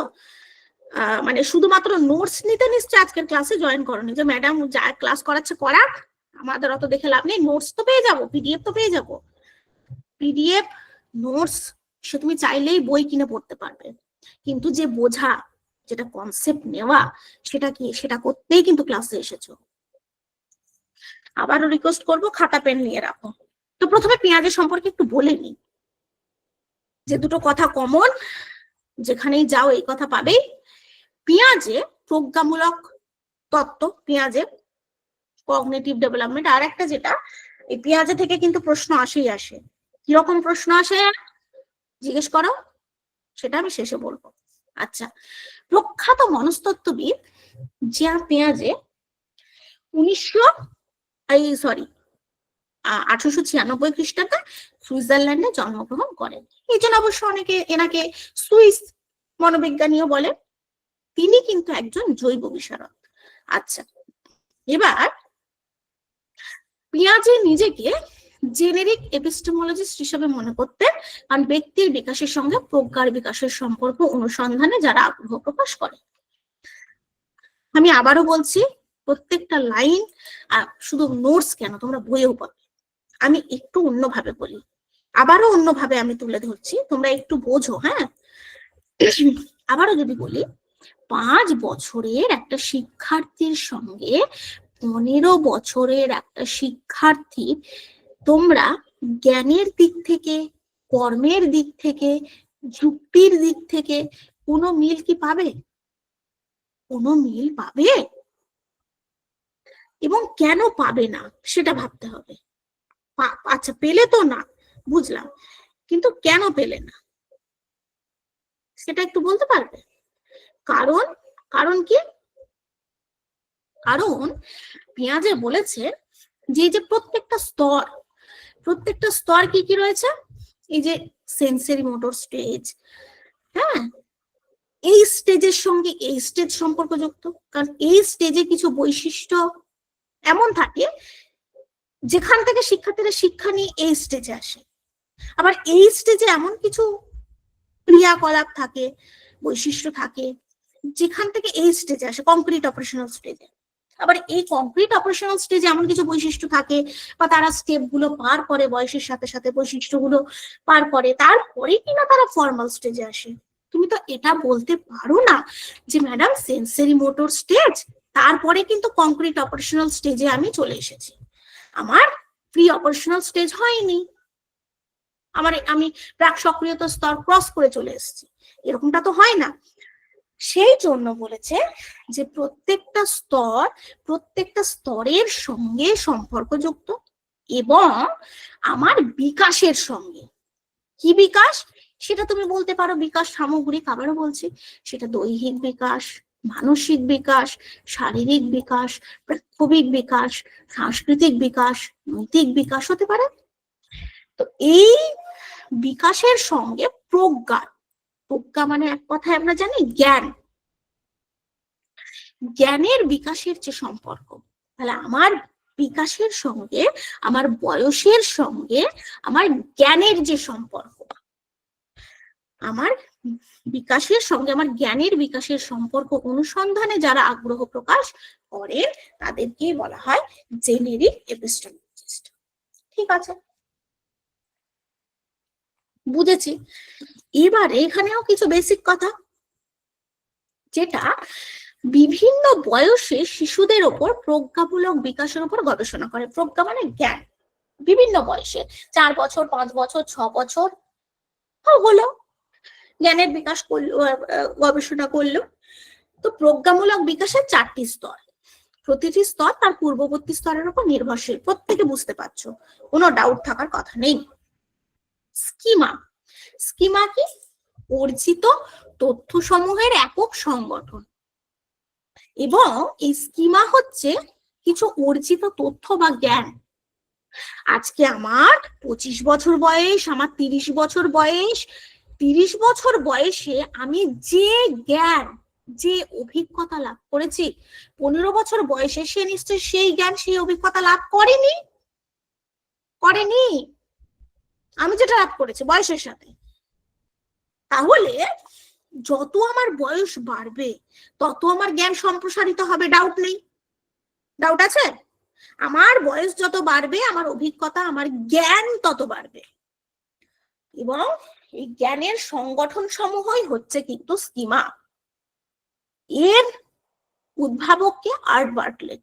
স্কিমা হলো, যাই হোক ওই কথাটাই বলেছে, অর্জিত তথ্য সমূহের একক সংগঠন। পর মুহূর্তে শিশু যখন নতুন তথ্য আয়ত্ত করে স্কিমা সম্প্রসারিত হয়। যে যত জ্ঞান লাভ করবে, যার যত অভিজ্ঞতা বাড়বে, তার তত স্কিমা সম্প্রসারিত হবে, এই নিয়ে আমাদের কোনো ডাউট নেই। এবারে দেখো, স্কিমা সম্প্রসারণের দুটো প্রক্রিয়া, একটা হচ্ছে অভিযোজন, অ্যাডাপ্টেশন, এবং একটা হচ্ছে সাংগঠনিকীকরণ বা অর্গানাইজেশন। আচ্ছা, আমাকে একটু তোমরা বলো তো, এই অভিযোজনের একটা এক্সাম্পল আমাকে কেউ দিতে পারবে? আমি একটু দেখে নিই, আমি বললাম না একটু একটু প্রশ্ন করতেই হবে, তোমাদের যা মনে হচ্ছে একটা এক্সাম্পল দাও, অভিযোজনের একটা এক্সাম্পল। আচ্ছা, শুনতে পাচ্ছ না কেন? সেন টু সেক, বাকিরা শুনতে পাচ্ছ তো নাকি? বাকিরা শুনতে পাচ্ছ তো? সেন টু শেক শুনতে পাচ্ছ না কেন? হ্যাঁ, বাকিরা তো শুনতে পাচ্ছে।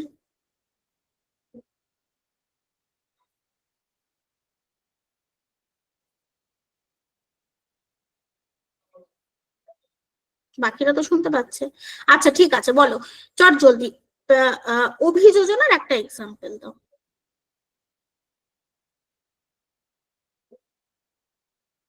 অভিযোজনের একটা এক্সাম্পল, তোমাদের মাথা খাটাতেই হবে, কিচ্ছু করার নেই। অভিযোজনের একটা এক্সাম্পল। আচ্ছা, তুমি বলেছো যে নতুন পরিবেশে মানিয়ে নেয়, সাইদুল বলেছে, বাকিদের কি কিছুই মতামত নেই? আশ্চর্য, শুধু নোটস নেব হব তাহলে হবে? নিজেদের একটু বুদ্ধি খাটাতে হবে না? বুদ্ধি খাটাতে হবে তো, কারণ তোমরা প্রত্যেকে জানো যে এখান থেকে প্রশ্ন আসে, এবং এই টপিকটা আমি এই জন্যই রেখেছি, এখান থেকে প্রশ্ন আসবেও, শুধু আসে বলছি না, আসবেও। এই জায়গাগুলো খুব ভালো করে দেখতে হবে, তো নাহলে হবে না। স্কিমার সম্প্রসারণে দুটো প্রক্রিয়া সক্রিয় হয়, একটা হচ্ছে অভিযোজন, একটা হচ্ছে সাংগঠনিক। আমি একটু ভেঙে ভেঙে বলি। এই অভিযোজন হচ্ছে ও যেটা বললো যে নতুন পরিবেশে মানিয়ে নেওয়া, ঠিক আছে, এটা জীবন বিজ্ঞানে বা এমনি যায়। এখানে তথ্যর কথা বলেছে, ঠিক আছে সাহিদুল, নতুন তথ্য বা অভিজ্ঞতার সাথে খাপ খাইয়ে নেওয়া, অনেকটা তোমার তথ্যের সাথে যায়। কি বললাম? নতুন তথ্য বা অভিজ্ঞতার সাথে নিয়ে নেওয়া, বোঝা গেল? এটা হচ্ছে অভিযোজন, নতুন তথ্য বা অভিজ্ঞতা, ঠিক আছে। এবারে সাংগঠনিকীকরণ বা অর্গানাইজেশন, এটা কি? এটা হচ্ছে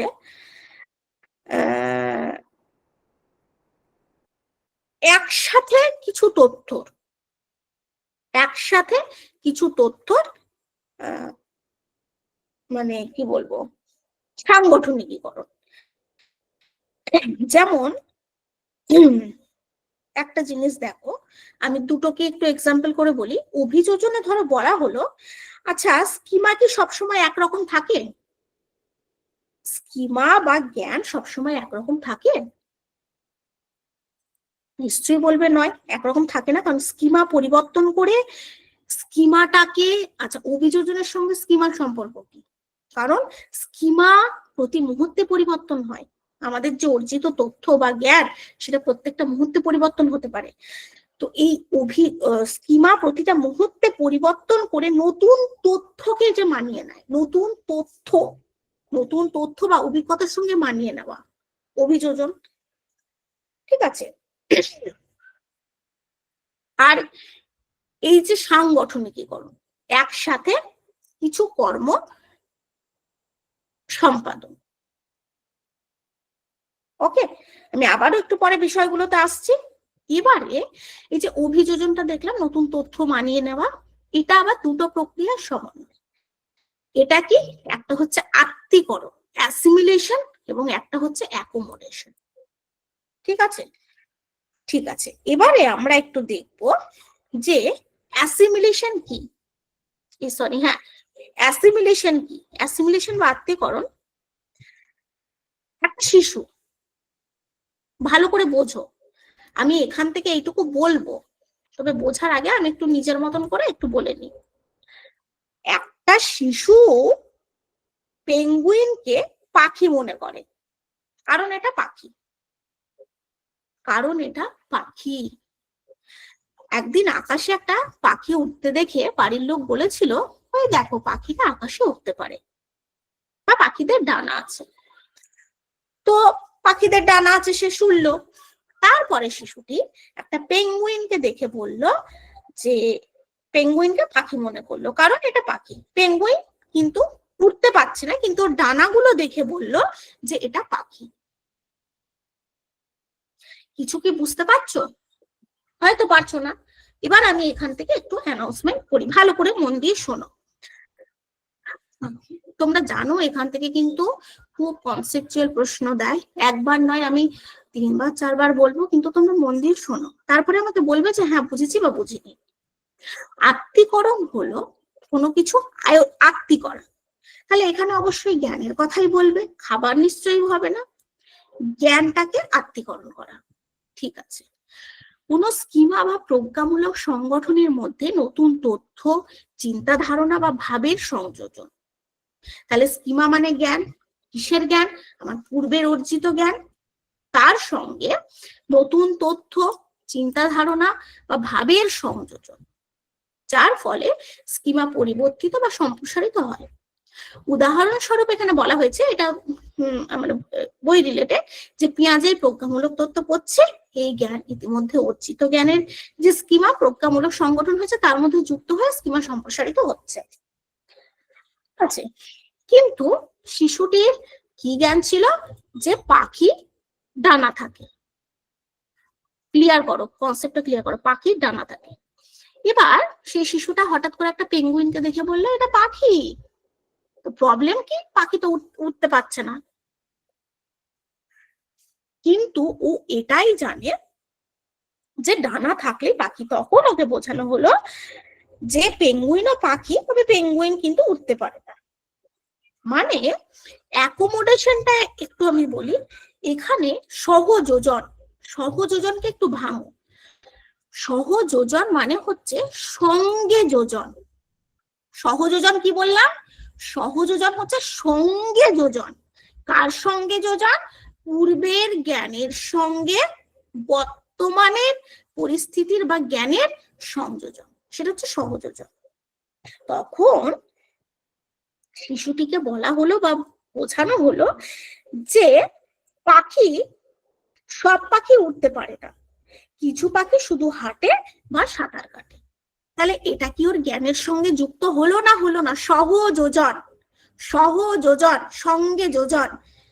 তো কি সঙ্গে যোজন হলো? যে ডানা থাকলে পাখি, ঠিক আছে, তুমি ঠিক বলেছো, কিন্তু ডানা থাকলে কিন্তু সব পাখি উঠতে পারে না, কিছু পাখি শুধু হাঁটে বা সাঁতার কাটে। এখানে অভিযোজন হলো কারণ শিশুটা নতুন তথ্যের সঙ্গে নিজস্ব স্কিমাকে মানিয়ে নিয়েছে। নতুন তথ্য কি পেল? আচ্ছা ঠিক আছে, ডানা থাকলে সব পাখি উঠতে পারে না, হাঁটে বা সাঁতার কাটে, হাঁটে বা সাঁতার কাটে। বুঝতে পেরেছ? তাহলে শিশু এটা তার স্কিমার মধ্যে যুক্ত করলো, সহযোজন, সহযোজন যুক্ত করলো কিসের সঙ্গে? স্কিমার সঙ্গে। আর এগুলো তো আমি পিডিএফ এ দিয়েই দেবো, তোমরা এগুলো পড়লে বুঝতেই পারবে। আমি এখন একটা করে এক্সাম্পল দিয়ে দিয়ে সবগুলো তুলে ধরছি। হ্যাঁ, তো সহযোজন হলো নতুন তথ্য, চিন্তা, ধারণা, ভাব ইত্যাদি প্রয়োজন মতো পরিবর্তন করে স্কিমার মধ্যে যুক্ত করা। আচ্ছা আমাকে একটু বলো, ক্লিয়ার হচ্ছে তো? কি ক্লিয়ার হচ্ছে তো?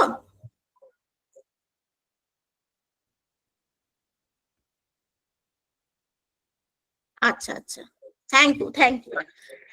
কারণ এটা কিন্তু আবারও বলছি, এখান থেকে প্রশ্ন আসে, তো আমি এক একটা এক্সাম্পল দিয়ে দিয়ে বোঝাবো। কারণ নোটস তো তোমরা পিডিএফ এ পেয়েই যাবে, নোটস রিডিং করিয়ে তো আমার লাভ নেই, নোটস তো পিডিএফ এ পেয়েই যাবে। আচ্ছা ঠিক আছে, এবারে সাংগঠনিকীকরণ মানে কি বললাম? একসাথে কিছু কর্ম সম্পাদন করা। এই সাংগঠনিকীকরণে একটা এক্সাম্পল আমি এখানে দিই। সাংগঠনিকীকরণ কি একটা এক্সাম্পল কি হয় বলতো? স্কিমা তো অবশ্যই, স্কিমা বা প্রজ্ঞামূলক সংগঠন সমূহ সংগঠিত হয়ে জটিল চিন্তামূলক কাজ করতে সক্ষম হয়। মানে এখানে জটিল কাজ করছে। ঠিক আছে, আমি এখানে কিছু এক্সাম্পল দিই। হ্যাঁ, এক্সাম্পল দিই, তোমরা একটু বোঝার চেষ্টা করো, কোনো সমস্যা নেই। ধরো আমাদের এমসিকিউ এ দেওয়া হলো, বা কোথাও আমরা একটা কনসেপচুয়াল এমসিকিউ পেলাম যে একটা শিশুকে প্রথমে আপেল, ভালো করে দেখো, একটা শিশুকে প্রথমে একটা আপেল দেওয়া হলো, একটা কলা, একটা কমলা লেবু, প্রথমে আলাদা আলাদা করে দেখলো বা শিখলো, ঠিক আছে, এটা আপেল, এটা কলা, এটা কমলা লেবু। পরে সে শেখে এগুলো সবই ফল। পরে সে কি শিখলো? আচ্ছা, আপেলও ফল, কমলা লেবুও ফল, আর কলাও ফল শিখলো। এখানে শিশু আলাদা আলাদা স্কিমাগুলোকে কিন্তু একত্র করে একটা বৃহত্তর স্কিমার মধ্যে সংযুক্ত করলো, আলাদা আলাদা করে শিখলো। তো তাই তো, প্রথমেই তো একটা শিশু যখন জন্ম নেয় সে তো চেনে না, সে আমই জানে, কলা কলাই জানে, কমলা লেবুই জানে। তারপরে সে শিখলো এগুলোকে বলা হয় ফল। হ্যাঁ, তো একটা বৃহত্তর স্কিমার মধ্যে যুক্ত হলো, এটাই কিন্তু সাংগঠনিকীকরণ। এখানে আছে যে এক্সাম্পলটা আছে তোমরা পড়বে। আর একটা ধরো, আর একটা শিশুকে বলা হলো যে কুকুর বিড়াল, সে কুকুর আলাদা চেনে, এটা কুকুর সে আলাদা ভাবে চিনলো, এটা বেড়াল সে আলাদা ভাবে চিনলো। শিশুরা তো তাই চেনে, কোনো ডাউট নেই তো তোমাদের? কুকুর কুকুর চিনলো, বিল্লু বিল্লু চিনলো, ঠিক আছে। পরে সে চিনতে পারে এগুলো সবই পশু, কুকুরও পশু, বিড়ালও পশু। আবার পরবর্তীতে সে শিখতে পারে কুকুর, বিড়াল, সিংহ, এরা সবই স্তন্যপায়ী, পরে আবার সে এটা শিখছে। তাহলে এগুলো ধাপে ধাপে এই কাঠামোগুলোর মধ্যে যুক্ত হচ্ছে। তাহলে কি হচ্ছে, ছোট ছোট তথ্যকে বড় স্কিমার মধ্যে যুক্ত করা হচ্ছে, তাই না? এইভাবে সে অর্গানাইজেশন করছে প্রজ্ঞামূলক জ্ঞানে। এগুলো কি হচ্ছে, মানে স্কিমার মধ্যে যুক্ত হচ্ছে। বোঝা গেল? এমসিকিউ এইভাবেই আসবে। এমসিকিউ এভাবে আসবে না যে সাংগঠনিকরণ কি, এইভাবে এক একটা কনসেপচুয়াল প্রশ্ন দিয়েই কিন্তু এমসিকিউ আসবে। আর 4টে স্টেজ রয়েছে আমরা জানি, sensory motor stage, pre operational, concrete operational, formal operational, যেটা জন্ম থেকে 24 মাস বা 2 বছর, 2 থেকে 7, 7 থেকে 11, 11 থেকে 18। ঠিক আছে, প্রথমে সংবেদন চালকমূলক স্তর। আমি লাইন বাই লাইন কিচ্ছু বলছি না, পিডিএফ থেকে তোমরা পড়বে। সংবেদন চালকমূলক স্টেজের বয়স যেহেতু 0 থেকে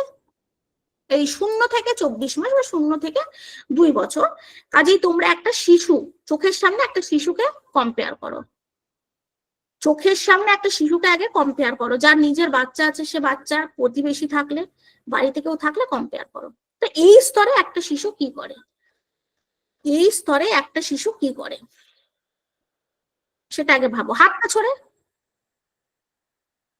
হাত পা ছড়ে, তো সেন্সরি মোটর স্টেজ, হাত পা ছড়ে, দেহ সঞ্চালন করে, ইন্দ্রিয়ের ব্যবহার করে। ইন্দ্রিয় কি কি? 5টা ইন্দ্রিয়, চক্ষু, কর্ণ, নাসিকা, জিহ্বা, ত্বক। খিদে পেলে কাঁদবে, তাই না? ইন্দ্রিয়ের ব্যবহার করে, দৃষ্টি ব্যবহার করে। বাস, একটা শিশুর সঙ্গে কম্পেয়ার করলাম, আমরা মোটামুটি বুঝলাম। এখানে তার কারণ প্রভাব বোঝার চেষ্টা করে, হাত পা নাড়ায়, খেলা করে, তার খিদে পেলে কাঁদে, সে ইন্দ্রিয়ের ব্যবহার করে। ঠিক আছে, আর একটা কি বৈশিষ্ট্য এখানে? ইগোসেন্ট্রিজম, মানে শিশু এখানে নিজের জগতে থাকতে ভালোবাসে।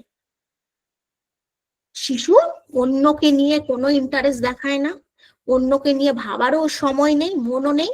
সে নিজের জগতে থাকে, নিজের মতো করে থাকতে ভালোবাসে, নিজেকে নিয়ে থাকতে ভালোবাসে, নিজের খেলনা নিয়ে থাকতে ভালোবাসে। বাস, কিচ্ছু নয়, শুধু একটা বাচ্চার সঙ্গে কম্পেয়ার করো, যে যার বয়স মাত্র 2 বছরের মধ্যে, মাত্র 2 বছরের মধ্যে সে আর কি করে, সে আর কি করে? আর আত্মকেন্দ্রিকতা বলতে সে নিশ্চয়ই হিংসা করতে যাবে না, মারামারি করতে যাবে না, লোকের সম্পত্তি নিতে যাবে না, সে নিজের জগতে থাকে। বস্তুর স্থায়িত্ব বা অবজেক্ট পার্মানেন্ট, এটা কি? এটা মোটামুটি কখন দেখা যায় জানো? মোটামুটি এটা আনুমানিক 8 থেকে 9 মাসে মোটামুটি ভাবে দেখা যায় যে শিশু কোনো বস্তু দেখা না গেলেও বিদ্যমান থাকে। ঠিক আছে, মানে এই স্তরে বস্তুর স্থায়িত্ব সম্পর্কে শিশুর কোনো বোধ থাকে না। দেখবে খেলনা বলো, রিমোট বলো, হ্যাঁ, এগুলো কি হয়, যদি শিশুর সামনে থেকে তুমি সরিয়ে নাও, শিশু ভাববে কি বোধহয় আর নেই, মানে দূরে সরিয়ে নিয়ে গেলে তারা মনে করে যে বস্তু বা ব্যক্তি আর নেই। ধরে নাও আমার ফোনটা এই এই এজের একটা শিশু বা 1.5 থেকে 2 বছরের একটা শিশু নিয়ে খেলছে, আমি হাত থেকে ফোনটা নিয়ে কেড়ে নিয়ে বললাম যা যা, পাখি নিয়ে চলে গেল। তো ওই বাচ্চা কিন্তু ওটাই ভাববে যে হ্যাঁ হ্যাঁ কি হয়েছে, হাতের ফোনটা পাখি নিয়ে চলে গেছে। আর বাচ্চারা তো ফোন পেলেই কানে নিয়ে কি করে, হ্যালো হ্যালো হ্যালো, কারণ ওরা তো দেখছে সবসময়, হাতে তো বড়দের হাতে ফোন দেখছে, তো সবসময় দেখছে যে হাতে ফোন নিয়ে হ্যালো হ্যালো করছে, তো কাজেই বাচ্চাটাও হ্যালো হ্যালো হ্যালো হ্যালো করছে। আমি হাত থেকে ফোনটা নিয়ে বললাম যা, হুশ, পাখি নিয়ে চলে গেছে, বাচ্চাটা সেটাই ভাববে, আচ্ছা তাহলে বস্তু বা ব্যক্তি আর নেই, পাখি নিয়ে চলে গেছে। এই সম্পর্কে তাদের কোনো ধারণা কিন্তু থাকে না। ঠিক আছে, আচ্ছা, এই স্তরে শিশু আকার, আকৃতি, তোমরা জানো এখন কালার, শেপ, এগুলো নিয়ে শিশুরা মানে মোটামুটি এগুলো এগুলো বলতে পারে। 2 বছর বুদ্ধি বৃদ্ধির সাথে সাথে শিশুরা তাকে ব্যবহার করে। এই স্তরে শিশু নিয়মের সঙ্গে পরিচিত হয় আস্তে আস্তে, একদম সেই 2 বছরের মাথায় গিয়ে তারা পরিচিত হতে সাহায্য করে। সময় ও দূরত্বের জ্ঞান কিন্তু এখনো হয় না। এবার হচ্ছে প্রি অপারেশনাল স্টেজ। এবার কম্পেয়ার করব কোন এজের সঙ্গে? এবার কম্পেয়ার করব কোন এজের সঙ্গে? 2 থেকে 7 বছর, যাদের বয়স 2 থেকে 7 বছর। এরা অনেকটা বোধগম্য, কিন্তু এদের সঙ্গে যদি তুমি বলো যা ফুস, এরা আর কিন্তু বিশ্বাস করবে না। যা ফুস বললে এরা আর বিশ্বাস করবে না। তাহলে কি হবে? এদের কি, তাদের মানে বাইরের জগতের অস্তিত্ব তারা বলতে পারে। আগে যেমন ইগোসেন্ট্রিজম, নিজের জগতেই ছিল, এখানে কি হয়, তারা বাইরের জগৎটা বুঝতে পারে। রিয়েলিজম, সর্বপ্রাণবাদ, অ্যানিমিজম, কৃত্রিমতা, অপযুক্তিপূর্ণ বিচার, এগুলো এখানে দেখা যায়। ওকে, আচ্ছা আমি একটা করে একটু এক্সাম্পল দিই। আচ্ছা, বাস্তববাদ নিয়ে কেউ একটা এক্সাম্পল দিতে পারবে আমাকে? বাস্তববাদ নিয়ে কেউ একটা এক্সাম্পল দিতে পারবে? বাস্তববাদ নিয়ে কারোর কি কিছু মনে আছে? মানে বাস্তববাদ নিয়ে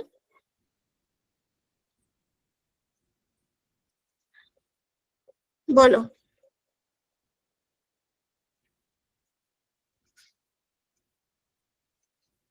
এখানে তথ্যগতভাবে আমি কিছু চাইছি বাস্তববাদের।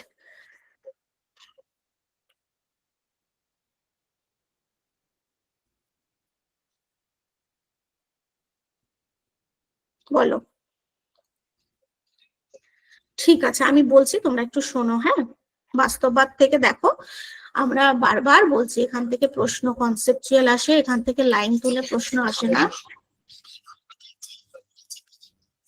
ঠিক আছে, এখান থেকে কনসেপচুয়াল প্রশ্ন আসে। বাস্তববাদের আমি একটা এক্সাম্পল বলছি। মোটামুটি বাস্তববাদ 2 থেকে 7 বছর বয়সে দেখা যায়। এখানে শিশুরা মানে নিজের দৃষ্টিকোণ বা বাস্তবতা বোঝে, এবং অন্যের দৃষ্টিভঙ্গি কিন্তু সহজে তারা ঠিক নিতে পারে না। শিশু মেন কথা মানে মনে করে যে যা তারা দেখে বা যা তাদের অভিজ্ঞতা সেটাই বাস্তব। যদি একটা কার্টুনের চরিত্র হাওয়ায় উড়ে যায়, তারা ভাবতে পারে যে এটাই সত্যি। বোঝা গেছে কি বললাম? সেটাকেই তারা সত্যি ভাবে আর কি। সর্বপ্রাণবাদ, তোমরা জানো এখান থেকেও প্রশ্ন আসে। সর্বপ্রাণবাদ, অ্যানিমিজম, তারা ভাবে যে সবকিছুর মধ্যে প্রাণ আছে, সবকিছুর মধ্যে প্রাণ আছে।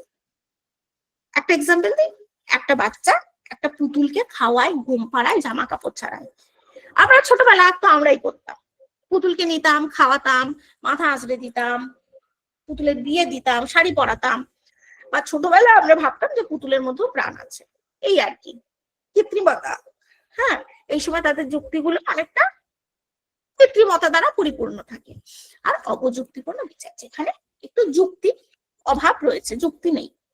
মূর্ত সক্রিয়তার স্তর, মূর্ত সক্রিয়তার স্তর আমরা রিলেট করব বা কংক্রিট অপারেশনাল স্টেজ 7 থেকে 11 বছর। এখানের একটা বৈশিষ্ট্য কি, এখানে শিশুরা বলতে পারে, মানে কি বলতো, একটা জিনিস এখানে দেখো, একটা জিনিস আপাতত মনে রাখো, এই মূর্ত সক্রিয়তা স্তরে বা 7 থেকে 11 বছর যাদের বয়স রয়েছে, তারা বুঝতে পারে, মানে তারা মূর্ত জিনিসটাকে বুঝতে পারে আর কি। বিমূর্ত জিনিসটাকে তারা ইজিলি ক্যাচ করতে পারে না। কথাগুলো বুঝতে পারছো তো? বারবার বলছি, মূর্ত মানে কি? দেখা। মূর্ত মানে দেখা, এতে কোনো ডাউট নেই।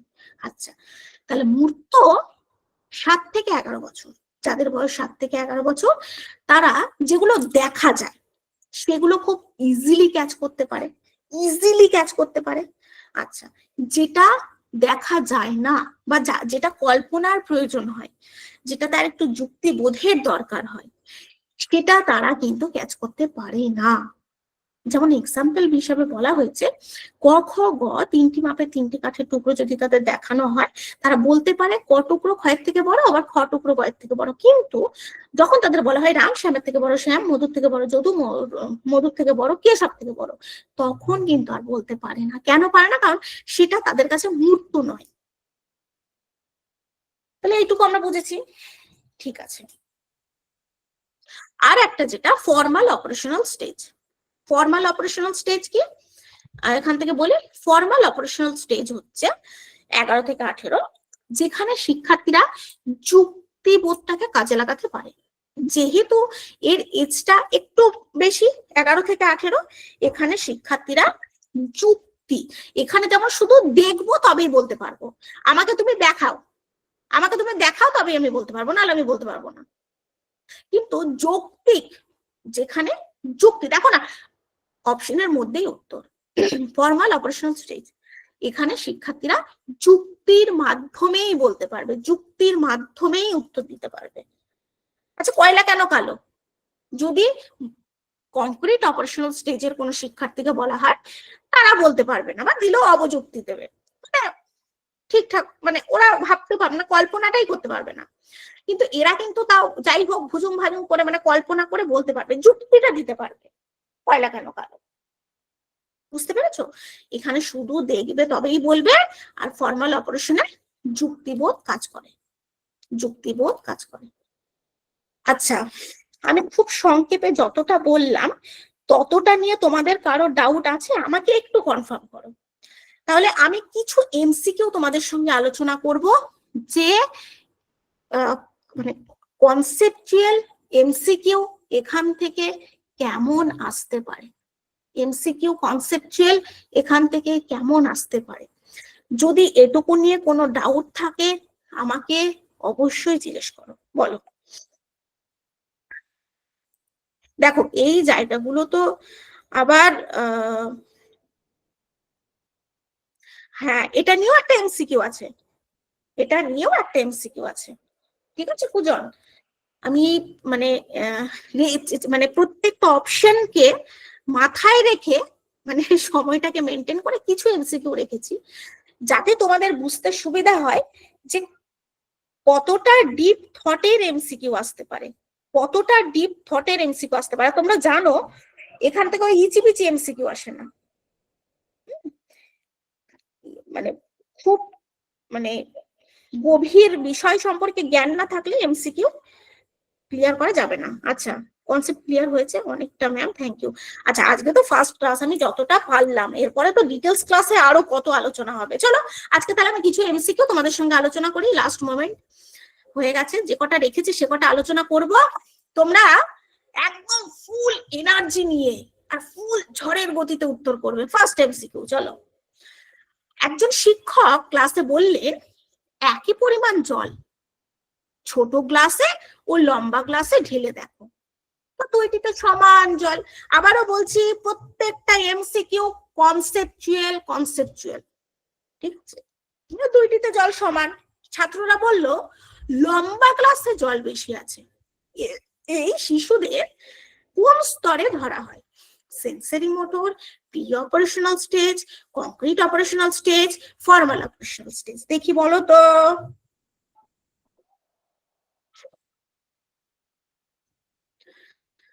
হ্যাঁ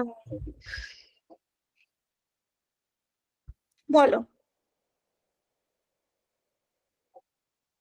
আচ্ছা আমাকে তো কমেন্টটা একটু চেক করতে হবে নাকি। বলছে option C, concrete operational stage. তোমরা বলছো কংক্রিট অপারেশনাল স্টেজ, তাই তো?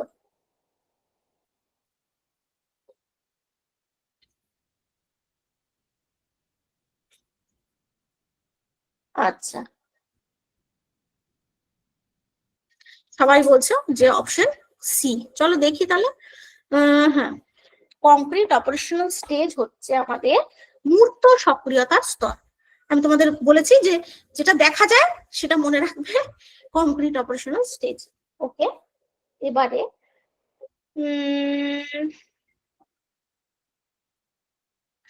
একই পরিমাণ জল ছোট গ্লাসে ও লম্বা গ্লাসে ঢেলে দেখো, দুইটিতে জল সমান। আচ্ছা ঠিক আছে, ছাত্ররা বললো লম্বা গ্লাসে জল বেশি আছে, এই শিশু।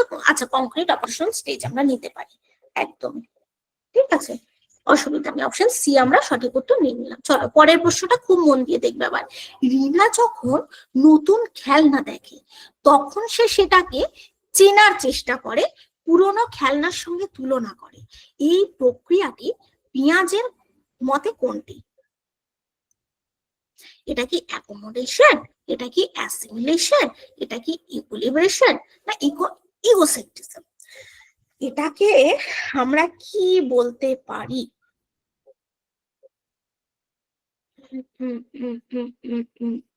কি বলতে পারি বলতো, কি বলতে পারি? আচ্ছা,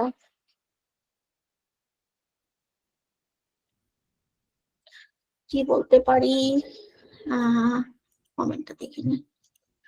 বলছে অপশন এ, কে বলছে, পূজন বলছে অপশন এ। কোয়েশ্চেন নাম্বার দেবে, যদি কোয়েশ্চেন নাম্বার নিয়ে, যাই হোক তোমরা বলছো, ঠিক আছে চলো দেখি। হ্যাঁ, কেউ বলছে অপশন এ, কেউ বলছে অপশন বি, একটু দেখে নি।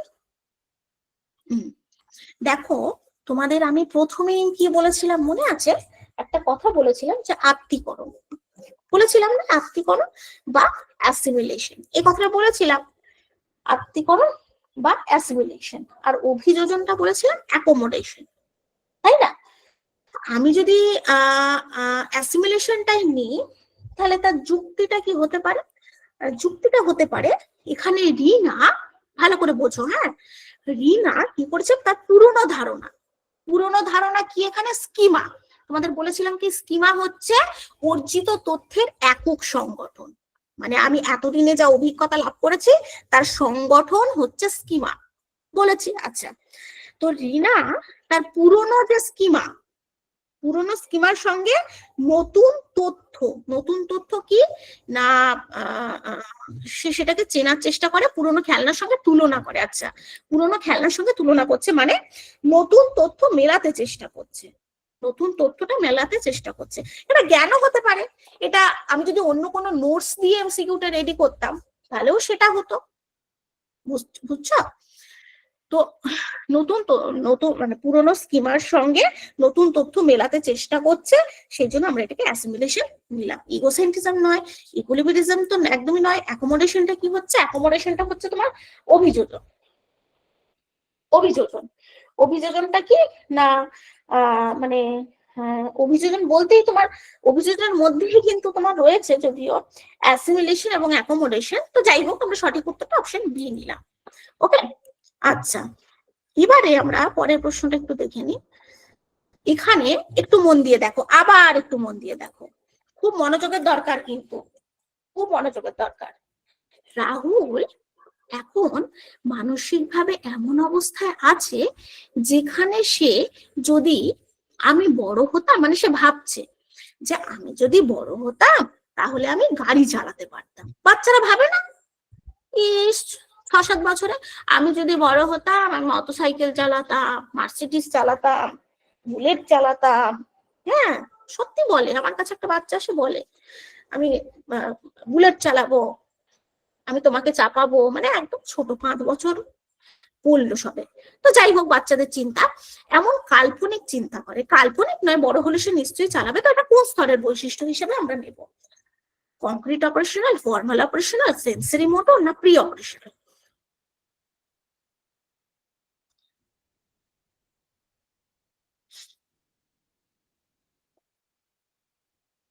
বলো, এটা কিন্তু একটু ভেবে বলবে, হ্যাঁ দেখি, এটা কিন্তু একটু ভেবে বলবে দেখি। আচ্ছা, ডি, এটা মনে হচ্ছে তোমার ডি। ডি, বারে প্রণাম, একদম, একদম, একদম সুন্দর।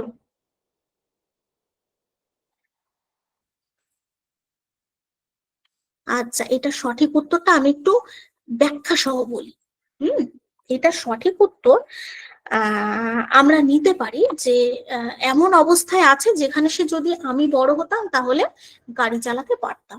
এটা যদিও কিন্তু কাল্পনিক নয়, সে বড় হলে করতে পারবে, কিন্তু এটা একটা যৌক্তিক চিন্তা, এটা একটা যৌক্তিক চিন্তা। আচ্ছা দেখি আগে কি কে করেছিলে, ম্যাক্সিমাম ডি করেছে দেখছি। আচ্ছা, সবাই প্রি অপারেশনাল করেছে, জানি না তোমাদের যুক্তি কি, আমাকে অবশ্যই যুক্তিটা দিও। এখানে আমরা সঠিক উত্তর হিসাবে ফর্মাল অপারেশনটা নিতে পারি। আচ্ছা, তাহলে আমি যুক্তিটা কি দিচ্ছি, তোমরা একটা কথার সঙ্গে পরিচিত আছো কি, হাইপোথেটিক ও ডিডাকটিভ থিঙ্কিং? এটা কিন্তু পেঁয়াজের তত্ত্বতেই আছে, আমি পরে ভালো করে আর নোটসে পেয়ে যাবে, আমি যখন ডিটেলস নোটসটা ইংলিশে দেব, মানে বাংলা ইংলিশ বোধ দেবো, ইংলিশটাতেও তোমরা পেয়ে যাবে হাইপোথেটিক্যাল, ঠিক আছে? একটু লেখাটা একটু মাউসে লিখছি তো। হাইপো, এটা THE TICO,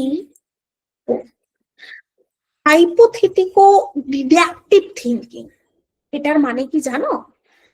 এখানে বলা হচ্ছে যত অধিক সম্ভব বক্তব্যকে তারা মানে একত্রিত করে একটা প্রকল্প করে। তো এখানে এটাকে হাইপোথেটিক্যাল একটা ডিডাকটিভ থিঙ্কিং, ইনডাকটিভ নয় কিন্তু, একটা ডিডাকটিভ থিঙ্কিং হিসাবে উল্লেখ করেছেন। তো যাই হোক, তো সেই জন্য এটা কিন্তু একটা থিঙ্কিং, বুঝতে পারছো, এটা একটা শিশুর একটা থিঙ্কিং লেভেল। তো সেই জন্য আমরা এটা, আর এটা এই যে আমি যেটা বললাম হাইপোথেটিক্যাল, তোমরা পাবে, বইও পাবে। হাইপোথেটিকো যে ডিডাকটিভ থিঙ্কিং, এটা কোথায় রয়েছে, কোন স্টেজে রয়েছে জানো? এটা রয়েছে কিন্তু ফর্মাল অপারেশনাল স্টেজ। এটা ডিটেলসে পাবে পিডিএফও পাবে। তো সেই জন্য আমরা এই সঠিক উত্তর কিন্তু যৌক্তিক সক্রিয়তার স্তর বা ফর্মাল অপারেশনাল স্টেজ সঠিক উত্তরটা নিলাম। আচ্ছা, পরের প্রশ্নটা একটু দেখি। একটা শিশু মনে করে তার পুতুলও খুশি বা দুঃখ পেতে পারে। পিয়াজে এটাকে কি বলেছিলেন?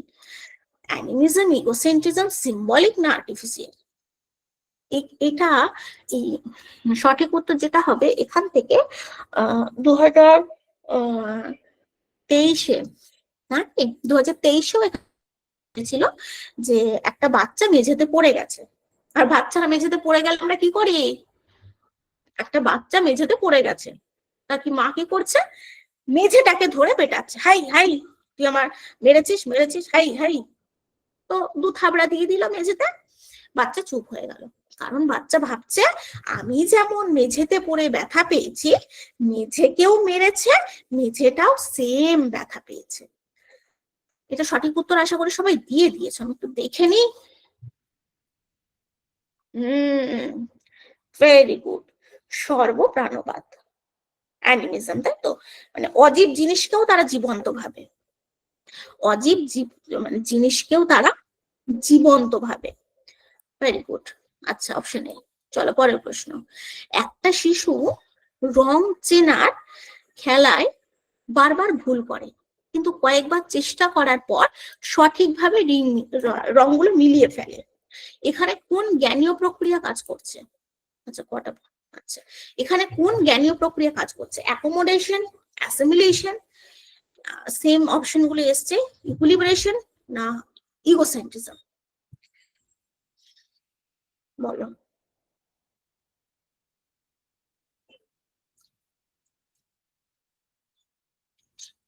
কি হবে কি হবে কি হবে?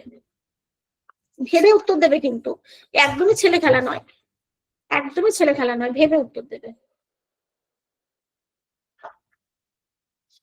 ভেবে উত্তর দেবে। ভুল করে কিন্তু কয়েকবার চেষ্টা করার পর সঠিকভাবে মিলিয়ে ফেলে, ঠিক আছে বলো।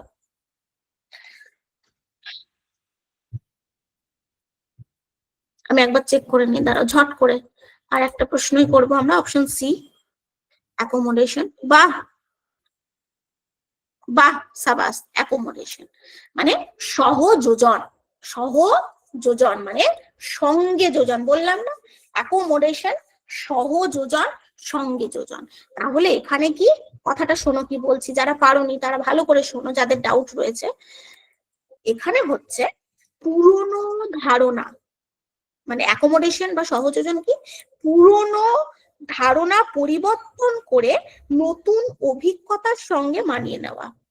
পুরনো ধারণা পরিবর্তন করে নতুন অভিজ্ঞতার সঙ্গে মানিয়ে নেওয়া, যার ফলে কি হয়, স্কিমাও সম্প্রসারিত হয়।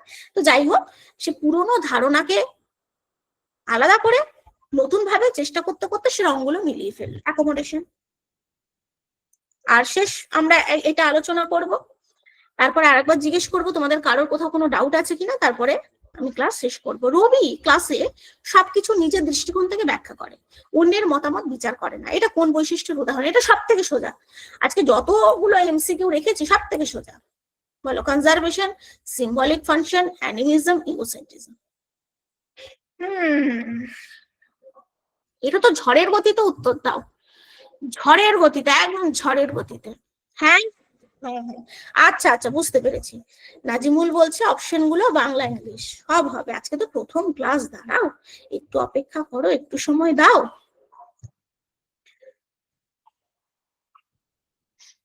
প্রথম ক্লাস, একটু এনজয় করো আজকের ক্লাসটা। ইগোসেন্ট্রিজম, ভেরি গুড, গুড, হয়ে গেল। আচ্ছা আমি লাস্ট একটা কথা আর একবার জিজ্ঞেস করব, আজকে খুব ছোট ক্লাস হয়েছে, মানে বিষয় ছোট ক্লাস, মানে টপিক সেভাবে হয়তো সামগ্রিকভাবে তুলে ধরা সম্ভব হয়নি। বাকিটা আরো ডিটেলসে আমি পরের ক্লাসে তুলে ধরবো, যেখান থেকে তোমাদের কনসেপ্ট আরো ক্লিয়ার হবে, কোনো সমস্যা থাকবে না।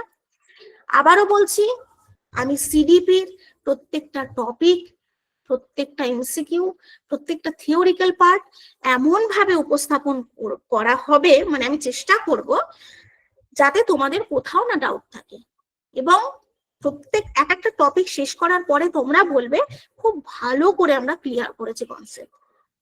ওকে, এবার আজকে যে চারটে স্টেজ গুলো ছিল, হ্যাঁ মানে পেঁয়াজের যে তত্ত্বে, সেগুলো আরো ডিপলি আমরা পরের ক্লাসে আলোচনা করব।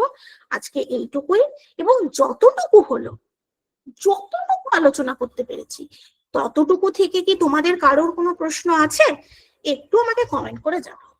যতটুকু হয়েছে, কনসেপ্ট আমি বারবার বলছি, এমন না যে আমি বলবো যে আমি তোমাদের 20টা এমসিকিউ করাচ্ছি, 20টা এমসিকিউ আমি তোমাদের কমন দেব, পুরো কমন পাবে, সেই ক্ষমতা আমার নেই। তবে আমি এটা বলছি, যতটুকু কনসেপচুয়াল ক্লাস আমরা করব, ততটুকু নিয়ে এমসিকিউ সলভ করতে তোমাদের কোথাও প্রবলেম হবে না।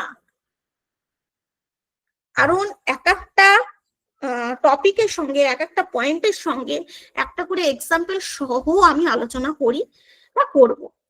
ঠিক আছে, কারোর কোনো প্রবলেম নেই। Thank you so much. আজকের ফার্স্ট ক্লাস, আমাকে তোমাদের বুঝতে একটু টাইম লাগলো, বা তোমাদের আমার বুঝতে একটু টাইম লাগলো, আর সেটা একমাত্র আমাদের সম্ভব ওই একমাত্র প্রশ্ন আদান প্রদানের মাধ্যমে, তাই না? তোমরা আমাকে প্রশ্ন করবে, আমি তোমাদের প্রশ্ন করব, তবেই আমরা হয়তো বুঝতে পারবো, ওই তবেই ফর্মেটিভ অ্যাসেসমেন্টটা হবে আর কি, নইলে সম্ভব নয় সেটা কার্যকারী করা।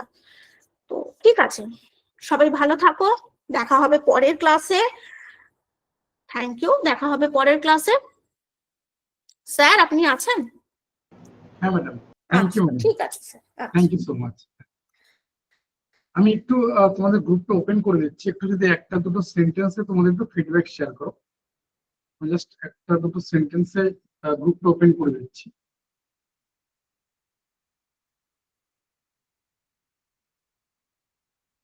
মানে আপনার স্ক্রিনটা আমি বন্ধ করলাম। হ্যাঁ স্যার করুন। Okay.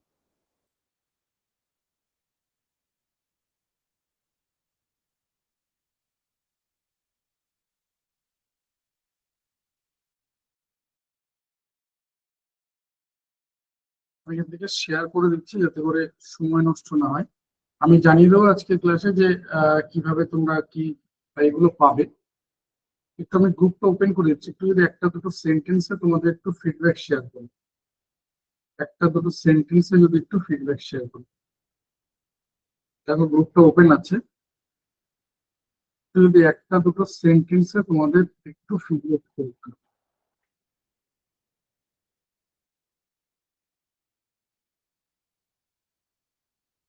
বেশি সময় নেবো না, আবারও বলছি একটা দুটো সেন্টেন্সে যদি একটু ফিডব্যাক শেয়ার করো।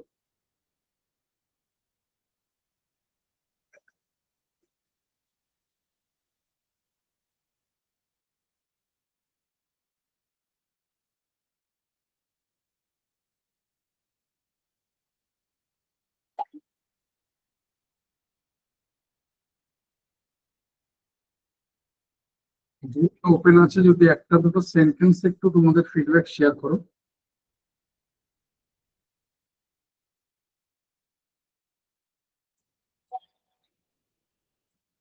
সবার কাছে রিকোয়েস্ট রইলো যদি একটা দুটো সেন্টেন্স একটু ফিডব্যাক শেয়ার করো, মানে ভালো, খুব ভালো, দারুণ, এরকম না বলে যদি একটা দুটো সেন্টেন্স একটু ফিডব্যাক শেয়ার করো।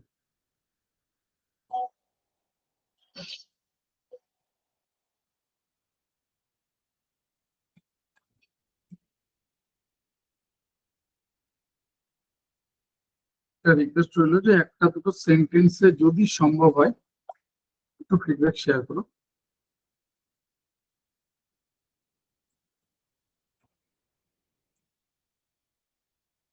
আবারও বলছি, সম্পূর্ণ নোটস বাংলা ইংলিশ দুটো ভাষাতে থাকবে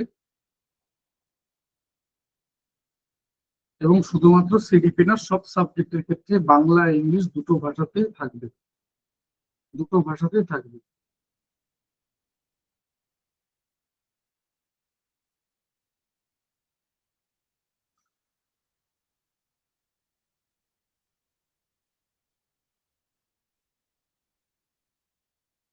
একটু যদি একটা দুটো সেন্টেন্সে তোমাদের একটু ফিডব্যাক শেয়ার করো।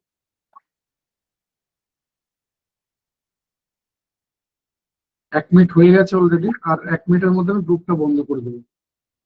আমি জানিয়ে দিচ্ছি রেকর্ডিং ক্লাস বিগত যদি কোনো কিছু মিস করে থাকো সেগুলো কিভাবে পাবে আমি আজকের ক্লাসে জানিয়ে দিচ্ছি।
আমি গ্রুপটা বন্ধ করলাম।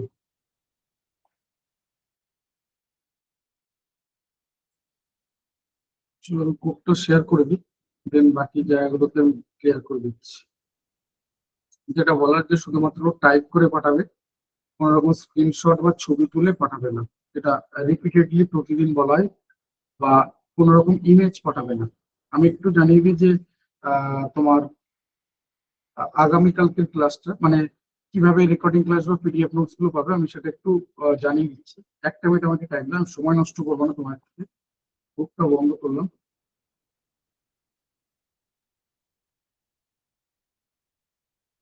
আজকে আমাদের পঞ্চম দিনের ক্লাস হয়ে গেল, আগামীকাল অঙ্কের ক্লাস রয়েছে, অঙ্কের ক্লাস রয়েছে ষষ্ঠ দিনের ক্লাস। আমি নিজে থাকবো এই ক্লাসে, এবং এই ক্লাসে আমি মানে মূলত যেহেতু অঙ্কটা রয়েছে আমাদের আপার প্রাইমারি টেট সায়েন্স এবং তোমার প্রাইমারি টেট এগুলো, এছাড়া গ্রুপ সি গ্রুপ ডি যারা দেবে তাদের জন্য একটা গুরুত্বপূর্ণ, ঠিক আছে। এবং খুব সম্ভবত খুব তাড়াতাড়ি তোমরা জানো যে স্কুল এসআই এর ফর্ম ফিল আপ শুরু হতে চলেছে। যদিও এই স্কুল এসআই পরীক্ষা হবে এই নিয়ে অনেক দিন আগে ঘন্টা বাজিয়ে রেখেছে, যেটা পিএসসি বরাবরই করে থাকে, মানে বরাবরই বলতে রিসেন্ট টাইমে যেটা করে করে করে আর কি বা করেছে। তো সেখান থেকে স্কুল এসআই এর এই ব্যাপারটা মানে এটা অনেকের একটা খুব পছন্দের একটা চাকরি বলতে পারো। এর নোটিফিকেশন খুব তাড়াতাড়ি আসতে চলেছে, যদি হোয়াটসঅ্যাপ চ্যানেলটা ফলো করো ওখানে দেখতে পাবে এই ব্যাপারগুলো ওখানে শেয়ার করা হয়। আমি সবাইকে বলবো হোয়াটসঅ্যাপ চ্যানেলটাতে ফলো করে দিই। সেটা বলার আগামীকাল যে অঙ্কের ক্লাস রয়েছে, অঙ্কের ক্লাসে গুরুত্ব মূলত তিনটে। প্রথম কথা, যে অঙ্ক নিয়ে বিস্তারিত আলোচনা করা হবে, পুরো এন্টায়ার প্রাইমারি টেট আপার প্রাইমারি টেট প্রত্যেকটা জায়গা পুরো ডিটেলসে ডিসকাশন হবে, সমস্তটা পুরো ডিটেলসে ডিসকাশন হবে। নাম্বার 2 যেটা, যে অবশ্যই আগামীকাল ক্লাসে একটা মাস্টার সিক্রেট কোড শেয়ার করা হবে, মাস্টার সিক্রেট কোড। অর্থাৎ এতদিন আমরা কোড শেয়ার করে এসেছি, আগামীকাল মাস্টার সিক্রেট কোড, যার সাহায্যে বিগত সমস্ত ক্লাসের মানে যেমন ধরো গতকাল হয়েছে তোমার কি ক্লাস, গতকাল হয়েছে হিস্ট্রি ক্লাস, বা তার আগের দিন হচ্ছে তোমার ইংলিশ ক্লাস, বা তার আগের দিন বায়ো সায়েন্স ক্লাস। এই ক্লাসগুলোর দুটো জিনিস, রেকর্ডিং প্লাস পিডিএফ, এই দুটো জিনিসই একসঙ্গে এক জায়গায় পেয়ে যাবে আগামীকাল যে মাস্টার সিক্রেট কোর্স শেয়ার করা হবে। 3 নম্বর যে পয়েন্টটা সেটা হচ্ছে আগামীকাল ক্লাসের নিউ ব্যাচ সম্পর্কে, নতুন যে ব্যাচ শুরু হবে, যার টার্গেট থাকবে 4টে এক্সাম। কি কি? Upper primary TET both science এবং social science, primary TET, CTET paper on paper 2 এবং গ্রুপ সি গ্রুপ, এই ব্যাচের মধ্যে সম্পূর্ণ কভার হবে। অর্থাৎ তোমার গ্রুপ সি গ্রুপদের জন্য আলাদা করে কোথাও এই করতে হবে না। এর মধ্যে তোমার কারেন্ট অ্যাফেয়ার্স বা স্ট্যাটিক জিকের ক্লাস তো থাকবে, জিকের অন্যান্য যে ক্লাসগুলো যতটুকু যা দরকার আমাদের গ্রুপ সি গ্রুপদের জন্য সেগুলো থাকবে। আবারও বলছি, আগামীকাল ক্লাসে নতুন ব্যাচ সম্পর্কে বিস্তারিত জানিয়ে দেওয়া হবে, যে নতুন ব্যাচের অ্যাডমিশন প্রসেস কি রয়েছে বা কিভাবে অ্যাডমিশন নেবে, কোর্স ফি কি হবে। কোর্স ফির ক্ষেত্রে বলে রাখি, কোর্স ফি থাকবে সর্বনিম্ন, আবারও বলছি কোর্স ফি থাকবে সর্বনিম্ন, শুধুমাত্র মধ্যবিত্ত নিম্ন মধ্যবিত্ত নয়, একদম নিম্নবিত্তের ছেলে মেয়েটাও যাতে পড়ার সুযোগ পায় বা কোর্স ফি যেন বাধা না হয়ে দাঁড়ায়, সেরকমটাই থাকবে কোর্স ফি। কথা দিলাম যে কোর্স ফি কখনো তোমার পড়াশোনার ক্ষেত্রে বাধা হয়ে দাঁড়াবে না। বা আমি অন্যভাবে যদি ঘুরিয়ে বলি, যে তোমার পরিচিত মেজো সেজো যারা ইনস্টিটিউট রয়েছে, যাদেরকে মেজো সেজো মনে করো, আমি ছোটও নই, মানে তার থেকেও নগণ্য, তো তুমি যাদেরকে মেজো সেজো মনে করো তাদের তুলনায় কোর্স কম থাকবে। আর কোয়ালিটি অফ এডুকেশন যদি বলো, তাহলে তোমার বড় যারা মেজর সেজর ছেড়ে দাও, যাদেরকে তুমি বড় মনে করো, তারাও ধারে কাছে পৌঁছাতে পারবে। আমি কথা দিচ্ছি এরকম থাকবে। সাবজেক্ট ওয়াইজ আলাদা আলাদা ফ্যাকাল্টি থাকবে, কোনো একটা সাবজেক্ট মানে কোন একজন ফ্যাকাল্টি একাধিক সাবজেক্ট পড়াবেন না, সাবজেক্ট ওয়াইজ আলাদা আলাদা ফ্যাকাল্টি থাকবে। সেটা তুমি ওই বলো না কেন, কি বলে, ওই হিস্ট্রি জিওগ্রাফি পলিটি ওদিকে বলো, বা এদিকে life science physical science, life সায়েন্সের টিচার দেখেছো, ফিজিক্যাল সায়েন্সে আলাদা ফ্যাকাল্টি থাকবে। শুধুমাত্র অঙ্কের জন্য, মানে অঙ্কর ক্লাস আমি নিজে থাকবো, আমাকে ধরে টোটাল 3জন ফ্যাকাল্টি থাকবে শুধুমাত্র অঙ্কের জন্য।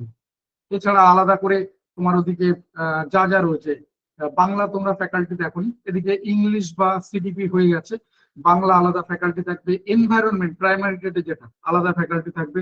আবার ওই যে সব ক্ষেত্রে আলাদা আলাদা ফ্যাকাল্টি থাকবে। তো আগামীকাল ক্লাসে আমি এই নতুন ব্যাচ সম্পর্কে বিস্তারিত জানিয়ে দেবো, যে কোর্স ফি কি হবে, কিভাবে অ্যাডমিশন নেবে, সাপ্তাহিক রুটিন কি হবে, ক্লাসের ডিউরেশন, ক্লাসের টাইমিং, কোর্সের ডিউরেশন, সমস্ত কিছু। এই 3টে জিনিস আগামীকাল মিস করবে না, কারণ লাইভ ক্লাস ছাড়া কোনো কিছু শেয়ার করা হবে না, গ্রুপে কোনো কিছু পাবে না।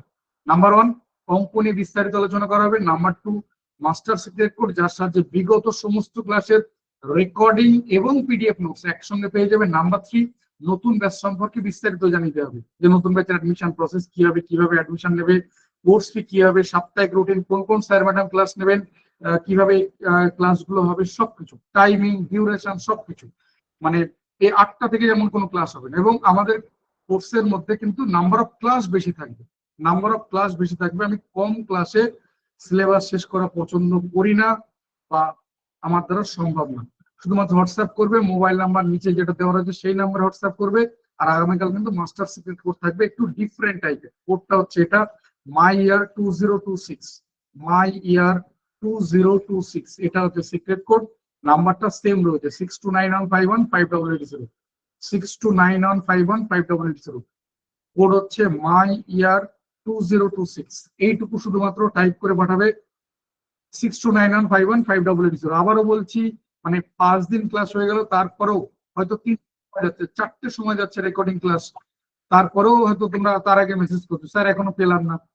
এটা আমার দায়িত্ব, তোমার কাছে যাবেই, 2 ঘন্টার জায়গায় 4 ঘন্টা লেট হতে পারে, কিন্তু তোমার কাছে যাবেই।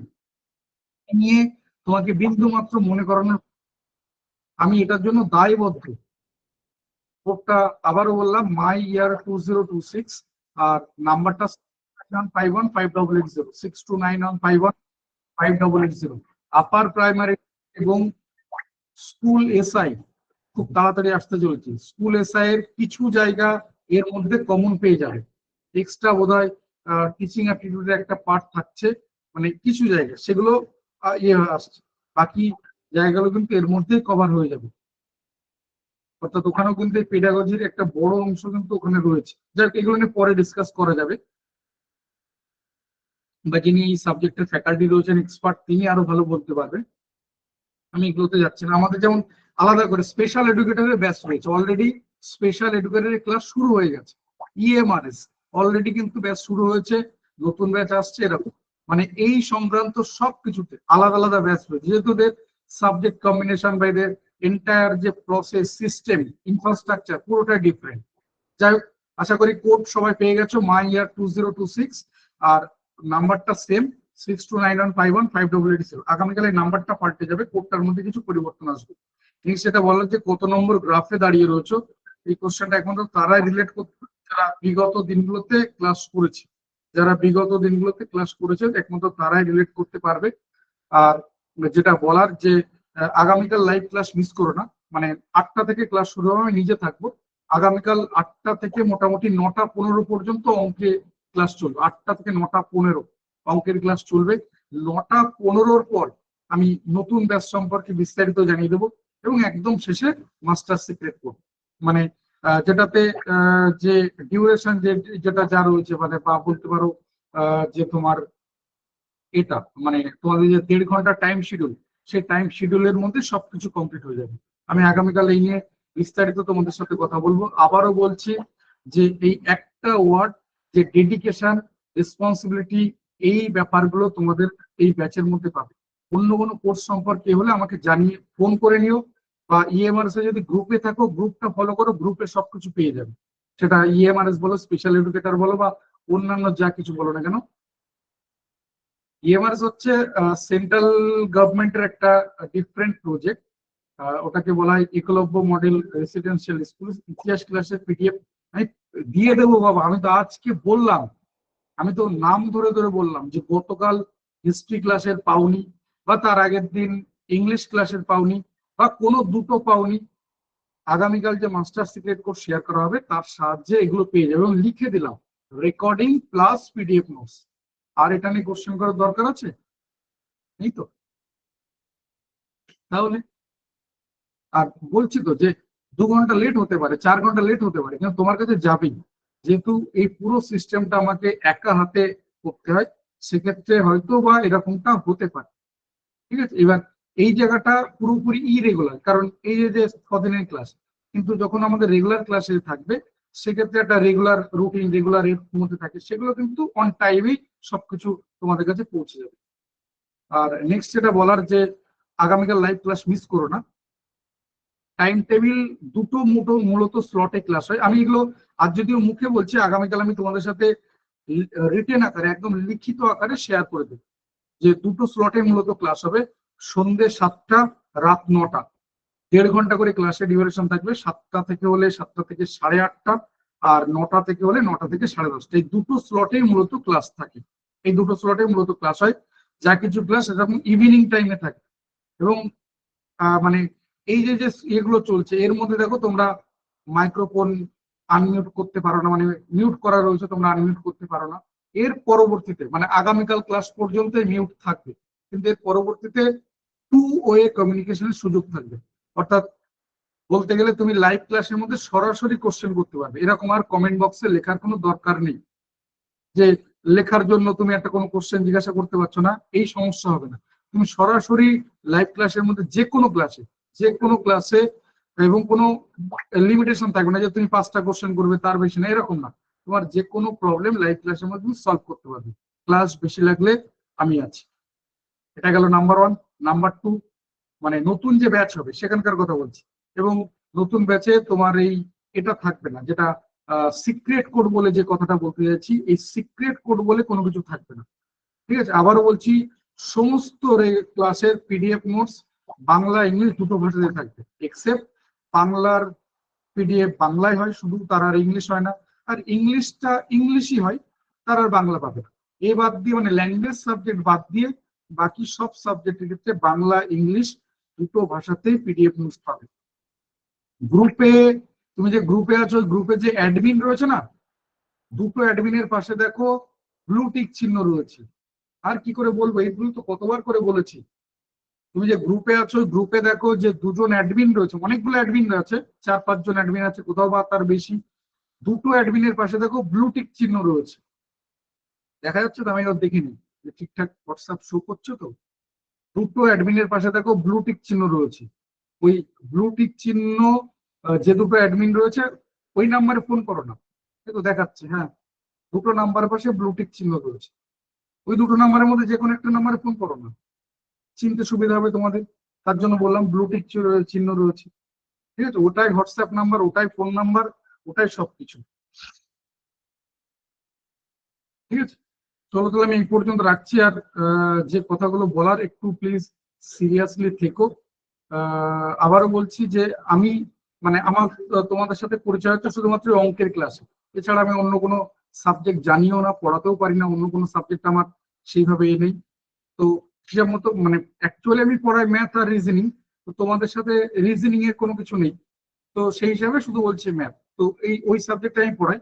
তো আবারও বলছি যে মূলত আমার যেটা কাজ হবে বা আমার যেটা জব রোল থাকবে তোমাদের এই ব্যাচের সাপেক্ষে, যে যেরকম যার যতটুকু যা প্রয়োজন আমি ততটুকু আমার সাধ্যের মতো আমি ট্রাই করবো, বা আমি আমার সাধ্যের বাইরে গিয়ে চেষ্টা করবো, আমি যা করতে পারি আমি সেরকম আমি করবো, যেগুলো আমি আগামীকাল লাইভ ক্লাসে জানিয়ে দেবো, একদম পুরো লিখিত আকারে রিটেন আমি শেয়ার করে দেবো, যে এরকম না যে সবকিছু মুখে বলা হচ্ছে, তো যেটা তোমাদের কাছে ডকুমেন্টস হিসেবে থেকে যাবে, এই আর কি।